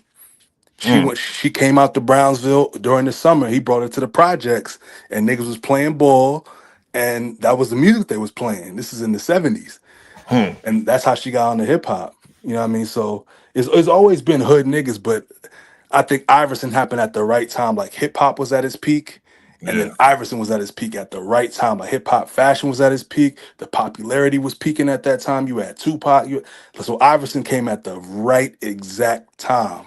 And Georgetown, the baggy shorts, he had the Jordan 11s on him and Victor Page and all that. It was all just at the right time. And then Iverson just took it to the next level from 95 to about 2002, from the braids to the tattoos to him making a rap album, the headband, like the Reebok sneakers. He took everything to the next level. And I think after Iverson, that's when they start like, okay, like we got to pump the brakes on this shit because we can't afford to have 10 of these niggas in the NBA. Like one is enough. The influence I think it was my bad. Go ahead. No, I was just saying the influence that one man had. Imagine if there was 10 other Allen Iversons in the NBA. They'd have turned the whole shit upside down. Yeah, I never forget that. I mean, I forgot about it back then, but when I ended up seeing it, well, I didn't recognize it back then because we was living in the times though. But to look at the pictures of it, I think it might be the '99 draft. It's either a '98 or '99 draft when they were showing what they was wearing during the draft though, B. And these niggas was wearing, the shit, bro, we was dressing bugged out, but he wasn't really like I might have been like 19 back then. So I was dressing like that. The way they was dressing to the draft was crazy, B. I'll never forget it's one picture of TJ Ford when he got drafted. He took his draft picture and he had the shorts. The shorts he had on was like down, like way below his knees or some shit. Like they were super big. And then come to find out, they said that they lost his uniform. He had to put somebody else's shorts on or something like that. So the whole uniform was just wild big, but it was hip hop though, man. It definitely was hip hop though. But it was like they all wore their suits. I don't know if they was tailored suits, but they was just all big baggy suits on, B.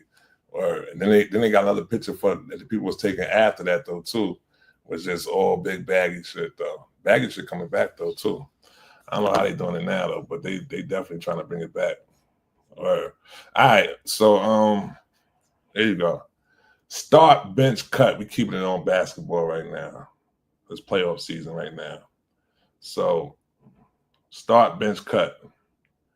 Jalen Green, John Morant, Anthony Edwards. Start, bench, cut. What you going for? I'm definitely starting Anthony Edwards. I'm gonna bench Jalen Green because I think he has a brighter future, and I'm cutting John Morant. I feel like the John Morant train is over, man. Like no, I don't think he's gonna fulfill that potential. Like the potential he had 2 years ago, between the off the court shit that he going through and all that, and the fact that I don't really think he didn't bounce back this year. I thought the way I thought he was going to. I think Jalen Green has a brighter future, even though he's super inconsistent. That nigga's inconsistent. That nigga dropped 30 one night, 12 the next night. his inconsistency be pissing me off. But I think Jalen Green, once he finally lock in, I think Udoka's a good enough coach. I think this offseason is gonna make is gonna we gonna figure out, is Jalen Green gonna be a Brandon Ingram type nigga, or does he have the potential to be an Anthony Edwards type nigga? This offseason go determine that. So I'm going with yeah, for sure. Ant-Man gets to start definitely after that. What he said to him on the walk to the hotel. Yo, he was walking through LA like he was running LA, B. Bro, that man slapped. Yo, I mess with that country boy right there. That country boy bugged out. So he definitely starting. And I'm benching Ja. You bugging right now, B. Ja is able to hold a team down by himself. He's a franchise player. You know what I'm saying? Definitely cutting Jalen Green. Jalen Green, I don't see him as being a franchise player for a team. He's gonna end up being a good number 2. You know what I'm saying? I'm watching the game the other night, and they said Houston's gonna be all right once they get a lead scorer on their team. I'm like, whoa, they got Jalen Green. But the inconsistency, like you said, though, it's like, yeah, it's off and on. You know what I'm saying? He might end up being like a Westbrook or something like that. You know what I mean? Great talent. You know what I'm saying? He played hard every night, but he's not gonna be able to give you those go-to buckets that you need. You know what I'm saying? Like when it come down to like that, he ain't gonna do that right there. So he gets cut though. But Ja definitely stays. I think he just need to stop the little antics and stuff like that. Like to go from like, it's just crazy. Like who's talking to this boy, B? Like how you gonna they tell you stop shooting the gun. So you like, all right, I'm gonna stop shooting the gun. And you start throwing grenades, B. Like, come on, bro. Like, who is in this man's corner telling this man, like, yo, it's cool to do what you're doing, B? You know what I'm saying? Like, that's crazy. He take the pin out, throws a grenade, and covers his head. Like, come on, bro. That feeds into what we was just talking about, though. Like how these kids want their 15 minutes of fame. Like, he's like, oh, if I can't shoot a gun, I'm gonna throw a grenade. And he actually think that makes sense. Like, that's a good idea as a professional. Like, you a professional basketball player. You one of the top niggas in the world at what you do. And you think, you know what? Since I can't shoot a gun, I'm gonna start throwing a grenade in the audience. Like, who is in his corner? Who's his homies though? I blame his homies now. I blame his homies. Now, if I blame who's your homies, B? Like, are you really with your homies who ain't afraid to tell you, yo, bro, you bugging, B? You bugging, son? Like, what you doing? You know what I'm saying? Because that's just crazy to me, B. You know what I'm saying? But still in all, he don't get cut though. I don't know how you cutting him. I'm not cutting him. I'm still not cutting him. but just imagine you got Ja as your leader on your team. Ja about 25 years old. Imagine you get a one and done player from one of these big schools, a top recruit type nigga, 5-star, and now he's your draftee. And John Morant is his OG now. Imagine the type of advice if he goes to someone like Ja, and not to say Jalen Green give any good advice either. I just think Jalen Green is not an alpha male, so he could never lead a team. No matter how many points he average, he can never lead a team. He's not a leader. You know what I mean? Where Ja got alpha in him, but Ja just don't know right from wrong. He has no clue right from wrong. He does whatever he feels.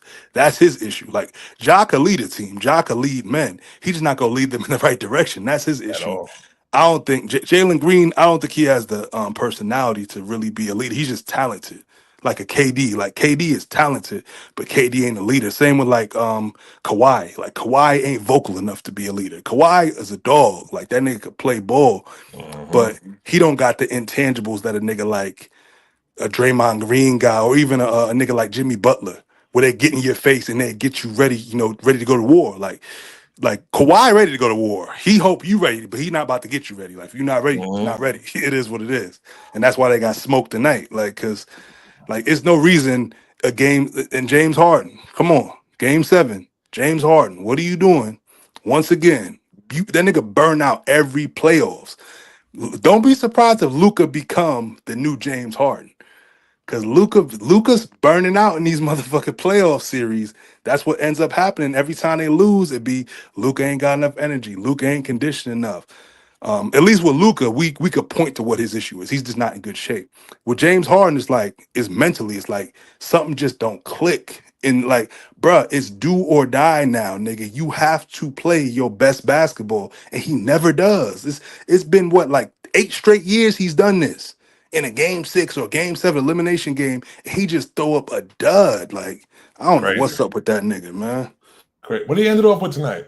I know he had 10 assists in the first half. What did he end off with? I ain't get to see the numbers he ended off with.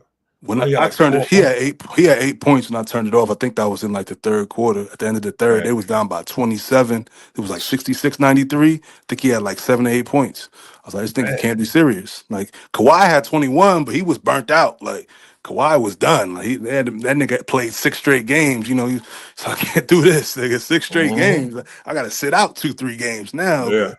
Man, James Harden, man, it's always the same thing. He might have to go see it. I don't know. I don't know. So I don't think there's no doctor gonna help out with that or nothing because he just can't come through when it like in the playoffs. Like playoff, like you got playoff Jimmy. We got to come up with a name for Harden, man, because he don't show up in the playoffs at all. That shit is crazy. See, when he get injured or some dumb shit, man. I just don't think. I don't know what it is.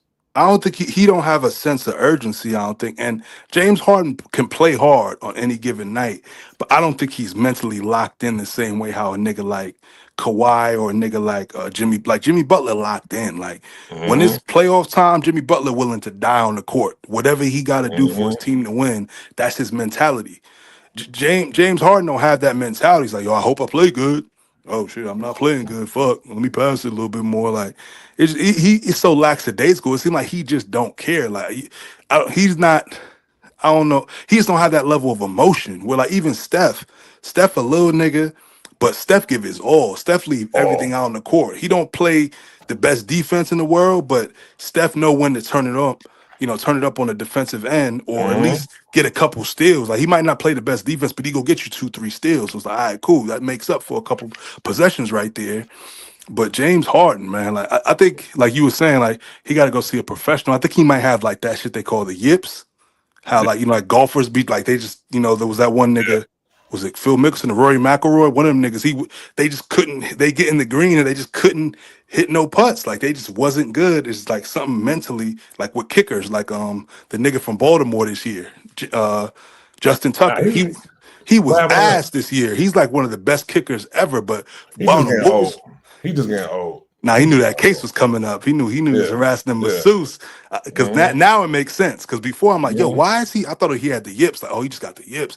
Now they said, oh, he got all these sexual harassment suits coming. I ain't know that. That's what that shit was on his mind. Yeah, because he was like the best. He was like the best. Like he was just guaranteed, and just last season just went away. Like it was crazy. Yeah, he was automatic. Like they'll be 53 yards. Oh, he got this. You ain't got to worry about that. It was easy. Like, yeah, anytime them niggas got past like the 40s, like, all right, Justin Tucker go hit the field goal. It don't matter what, 56 yards, 53 yards, he got it. And like, he probably hit like 2 field goals over 50 yards this past season. He was just missing, and he was missing short ones too. He was missing 38 yarders and shit like that. Yeah, it was crazy. What's up with crazy?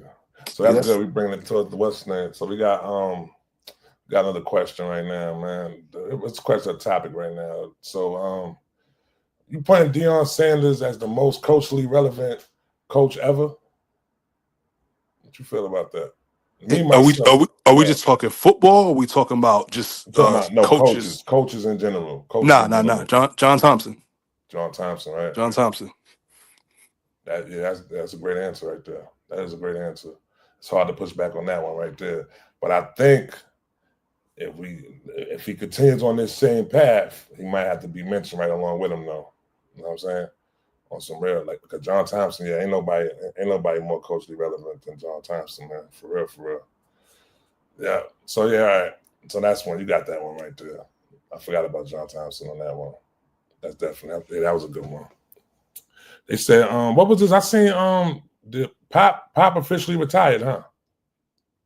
Yeah, he gonna be a team president now. Team president? Yeah. Could you see Tim Duncan ever coming a coach? Nope, I don't think he got the personality for it. I don't think Tim Duncan seems really introverted. I don't know Yeah. if he would be in a position to sit up there and really talk to 12 men every night. Like, cause Pop was like almost like a father figure to a lot of them niggas. You know, Mm-hmm. I don't see Tim Duncan. I don't think he cares enough. You know, not to say that he doesn't care about basketball and shit, but I don't think he has that level of care where he give a fuck how another nigga life go. Not to say he's a Yeah. bad person, but I don't really think he give a fuck like that. Nah, nah. But I think Pop's coaching tree is crazy. I think Pop's coaching tree is kind of like Parcells' coaching tree. You know what I'm saying? Like the coaches that done came from his, you know what I'm saying, his coach. I think like your boy, then your boy, what's his name, Adoka come from there? He came from there. Yup, There's a lot of Udoka, Mike there's a lot of Brown. coaches. Mike Brown. There's a lot of coaches that came from Pop's coaching tree.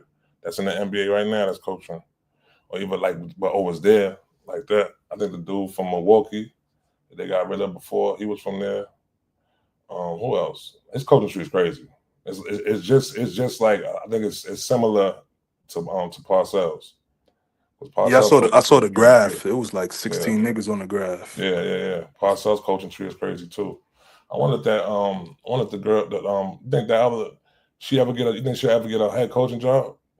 Cause then he had like the first female Oh, the assistant, assistant coach. Yeah, Becky Hammond, right? yeah. Yeah. If he was going to do it, I think now will actually be a good time to do it. I'm hearing rumblings that because it's the Spurs got a lot of cap room, and Mhm. they got like 32 draft picks from between now and I think 2032 or some shit like that. They That's got mad crazy. draft picks, so they saying Crazy. they're gonna make a play for Giannis to get Mm. Giannis, De'Aaron Fox, and Victor Wembanyama, and then you still got you got Castle who won Rookie of the Year this year. If they get Giannis, man, that'd They be a get nasty Giannis is team right there. crazy. They get Giannis. That's crazy right there. They were talking about Six was up in here the other day talking about the Lakers trying to pick him up. Lakers trying to get Giannis. But the Spurs get Giannis. Oh my God, that limp they're gonna have. That's oh man, And, that's and it would make sense for crazy. Giannis because you playing on a team Mm-hmm. that's already defense first. It's a smaller market, even though they won a bunch of championships. Because I don't think Giannis want to play in some huge market. I think he Yeah, want to stay low key. He already married, so like, there's nothing a big city could offer him. A nigga at his age that's living the way he live. He live a low key ass life. He already got his wife and shit like that. He don't need to be in no big ass city, doing all that extra shit. I think he want to win at least one more championship, if not two. And San Antonio got the championship pedigree. You got, I think they one do of the too. winningest coach about to be the president. So he's gonna pick a good head coach over there. I don't know who it's gonna be, but hopefully he Mm-hmm. don't pick homegirl. If he picked Becky Hammond, then I would understand why Giannis wouldn't want to go over there. No disrespect to Yeah, her, but I'm not gonna be a part of no lab rat shit. Like no, I'm not gonna be a part of no experiment with my motherfucking career. And like Giannis got like four more prime years. I can't. I'm not experimenting with no female coach. she a great coach though, man. She know the game though. But I just can't see. I'm sorry. I just can't really see a woman just basically being a head coach of a team. I mean, it's not. I'm not trying to be like sexist or nothing like that.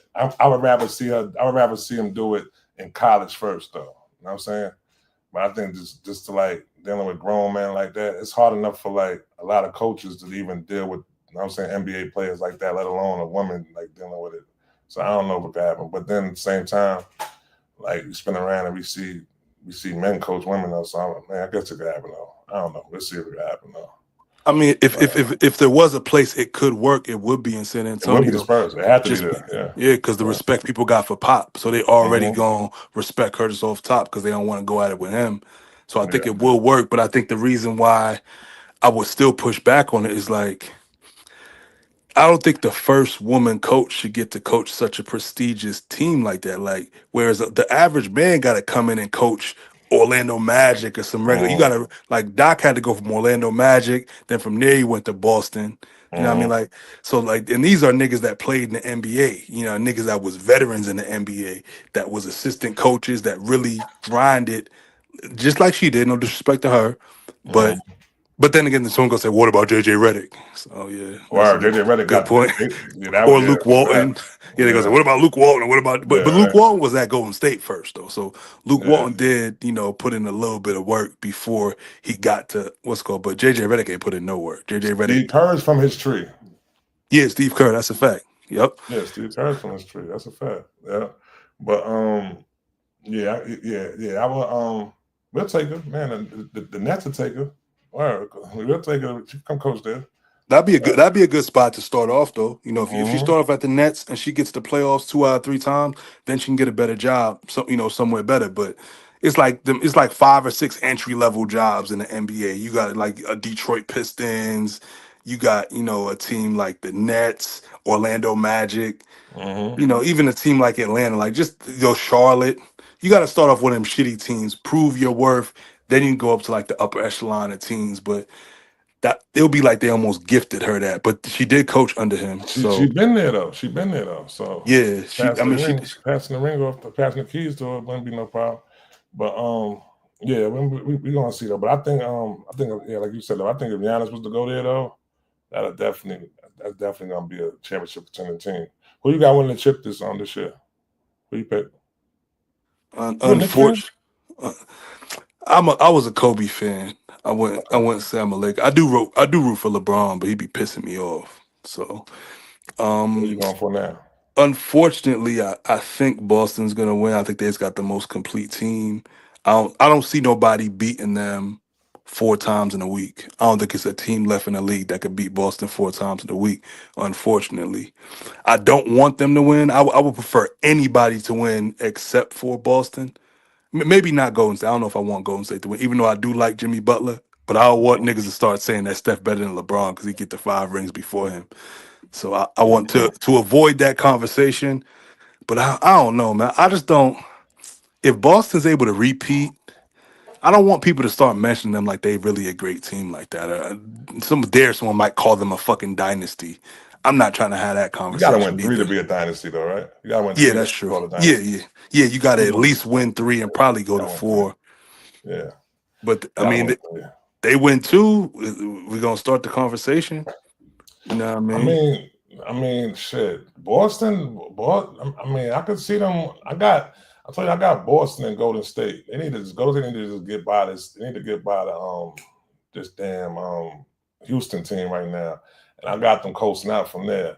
And I got my ticket is Boston and Golden State.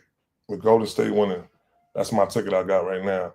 So I'm going with Golden State to win it all. And then as far as if Steph get a chip, he better than Braun because he beat Braun and all that like that too though. I'm tired of that conversation right there because it don't weigh out on both ends though. You know what I'm saying? Because it's like people quick to say that shit, but then it's like, all right, so what if he don't win then? You know what I'm saying? What if he don't win like that? Then what y'all gonna?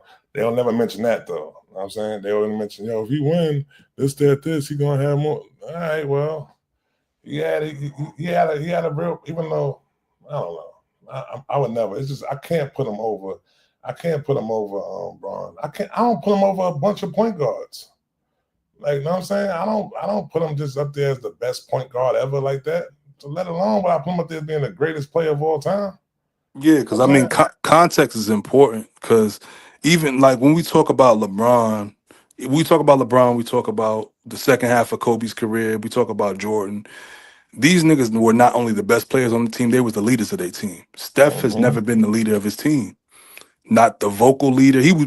Sometimes he was the best player, but when KD was there, he wasn't the best player. So 2 of his championships, he wasn't the best player on his team definitively. That came in to be debated.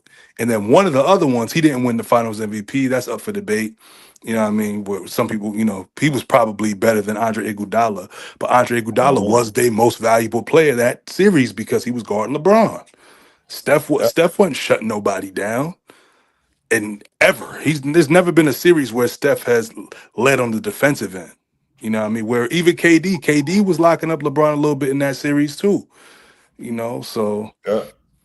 I never forget. I was told, Swish done told us this. They said, Joe, they was searching for Steph. When they was playing that series, it was like, yo, listen, if he's guarding you, cook him. It even came down to remember the white boy dude? Remember he was timing, he was just going crazy. What was his name? Deladova. Deladova. Remember when Deladova go crazy? That nigga looking like John Stockton out there. Deladova was balling on that nigga. Steph is guarding you, cook him. That's what they were searching for. They were trying to hide him on Deladova. They were trying to hide him they were like, no, go at him. Deladova, go at him every time. If he's guarding you, go at him. That was the word for Cleveland. That was what Cleveland was saying.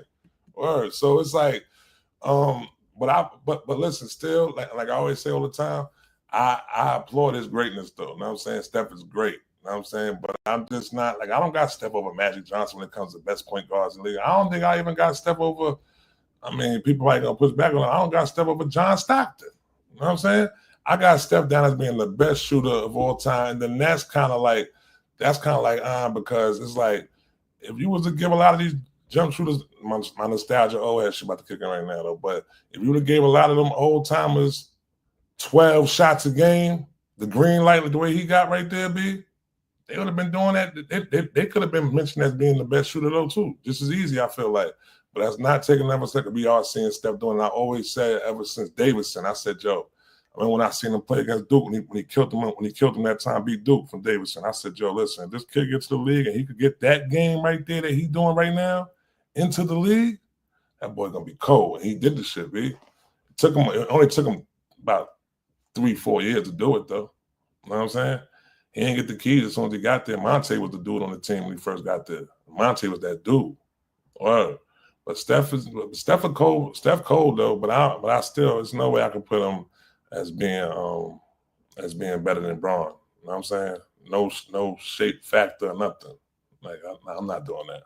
Or That's a fact. I don't even let people mention that shit like that. That's a fact. Like Steph revolutionized the 3-point shot, but like you said, like if Reggie Miller would have had the freedom to shoot 15 threes a game, Ray Allen would have had the freedom from the beginning of his career to shoot 15 threes a game at the green light. Even a nigga like Joe Dumars. Like Joe Dumars had a green light. He was hitting them corner threes like crazy. If he had a green light to do that all game, even a nigga like John Stockton, you know what I mean? Like Larry Bird. Larry Bird shooting like 4 threes a game, dude. Yeah, Larry Bird, Dan Marley, Danny Ainge, Mark Price. You know what I mean? It was a lot of people that could really hit that 3 ball, but that just wasn't a part of the game. Where it's like, strategically, this don't make sense for us to be shooting 28 threes a game. And I think that's the difference. But he did revolutionize the 3-point shot. And remember that when we really saw the signs that this Golden State team gonna be dangerous, it was that 2014 season when they lost to the Spurs. They lost to the Spurs 4-2, but you saw the potential. They kept saying on TV, yo, this team's going to be dangerous in a couple of years. This young team right here, the way that they're challenging San Antonio. And I was watching, I was locked up at the time. I'm watching that shit in the gym, in jail and shit. I'm like, damn, these little niggas, they got some heart. I'm seeing Steph out there, Clay, Draymond was out there. I don't think what's the name was Harrison Barnes was still there. He's like in his second year. Was David Lee with them still then? David Lee was there, right? Nah, David Lee came later. He came later, okay. I want to say he was still at New Orleans at that time, if I'm not mistaken. No. No, what's the name? You talking about the white David dude? West? You talking about David West? West. Okay, yeah, David. Yeah, you're right. David Lee was there. I'm thinking of David West. Yeah, David West. Yeah, David Lee was there because I think he got traded the next year when they ended up getting Iggy. That's when I want to say David Lee left that offseason and they ended up getting Iggy and all that. But yeah, but they had an ill teams. Like, yo, they got potential. And then the next year they won a chip. I just seen that. I mean, I probably forgot though, but I see what's his name, Jeffrey and Gundy back on the bench. I don't know. That was I'm thinking about that because that was Mark. That was Mark team right there. You talking about? That was when Mark was coaching that team. So I'm just saying that because Mark still ain't getting no team yet, and Jeffrey and Gundy back on the bench, assistant coaching for the Clippers right now. Right. But yeah, man. Any final words, man, you got for it, man? What's up? Take us out on this, man. What you know what I'm saying? For the coach to check in, man, before you hit this, what's the name? Man, I mean, the only thing I would just say is we got to keep the culture first. We got to be the first police and last police of our culture, and we just can't let other people control a lot of these narratives. I think the Drake versus Kendrick brought out the best and worst of hip hop fans, and we got the chance to see who's just a fan of a certain artist and who's a fan of the actual culture. And I think that's one of the things that worked against, Drake in that particular battle is, if you love Kendrick, more than likely you love hip hop. You can love Drake without loving hip hop because we don't know why you love Drake. You could love Drake because he made One Dance. You could love Drake because of his R&B records. You know what I mean? So I think we really got to see the clear division. And with the 1 year anniversary rolling around, a lot of people got to restart a lot of them conversations, whether it be like podcasters, just regular people on social media, whether it be Clubhouse, Twitter/X. But I feel like we have to be like, the final policing of our culture. And we have to have the final word when it comes to our culture. And I think that's something that we, us as gatekeepers of our culture need to take heed to as we go into the future. Like we halfway through this decade. You know what I mean? And like we need the new kings and queens to be stepping up. Like I really love what Doechii doing. I love what Doechii did on that remix with West Side Gun. Fire. Yeah, she bodied it, and we really need to usher in the new kings and queens, because even Kendrick and Drake, them niggas is old heads now, especially compared to the young kids. This kids that's 18 years old that they was in second grade when these niggas came out. Like that Kendrick and Drake is who their parents listen to. They not looking at Kendrick and Drake as someone that they need to be listening to. That's something their parents listen to. They want, we need who's the new 16, 17, 18, 19-year-old? Who are those people that the kids can attach themselves to? So I feel like we gotta just be diligent in trying to find the next new talented artist, supporting them, going to their shows, buying merch. Niggas gotta, buy that vinyl, buy that CD. We really gotta really support our artists. I think that's important. So I'm going out on this note right here, man. This is something I've been finding myself getting frustrated about, man, lately, man. All these goddamn Mount Rushmore lists that these people are coming out with, man. Word. I'm not digging it at all. You know what I'm saying? Y'all need to stop calling it Mount Rushmore. You need to start calling it the top 4 list. You know what I'm saying? That's all y'all doing within it. You know what I'm saying? Y'all not doing it within the way you're supposed to look at it. You know what I'm saying? So like I don't feel like as if when you ask, who's the Mount Rushmore of hip hop, and people go Biggie, Jay-Z, Nas, Tupac. No, that's not how Mount Rushmore go. Y'all gotta stop doing it like that, man. You know what I'm saying? Mount Rushmore is it's the birth, the preservation, it's the growth and the development. You know what I'm saying? You gotta look at it like that when you're putting together a Mount Rushmore of anything. You know what I'm saying? I do not want to see no Mount Rushmores just doing the top 4 list, man. It's very frustrating, man, because I keep seeing some dumb lists, man. You know what I'm saying?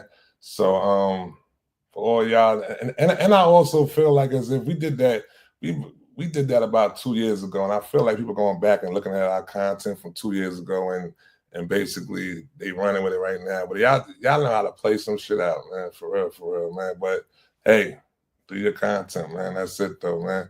So on that note right there, we're gonna log out on this one, man. This is episode 2, man. The Culture Check-In, ADHD Podcast. I mean, prepare to you know what I'm saying, to see this more often, hear this more often. And don't forget to subscribe. That's what you're supposed to say, right? Subscribe, like, and pass it to one of your homies if you're really messing with it right there. You know what I'm saying? And we out of here though, man. It's been real.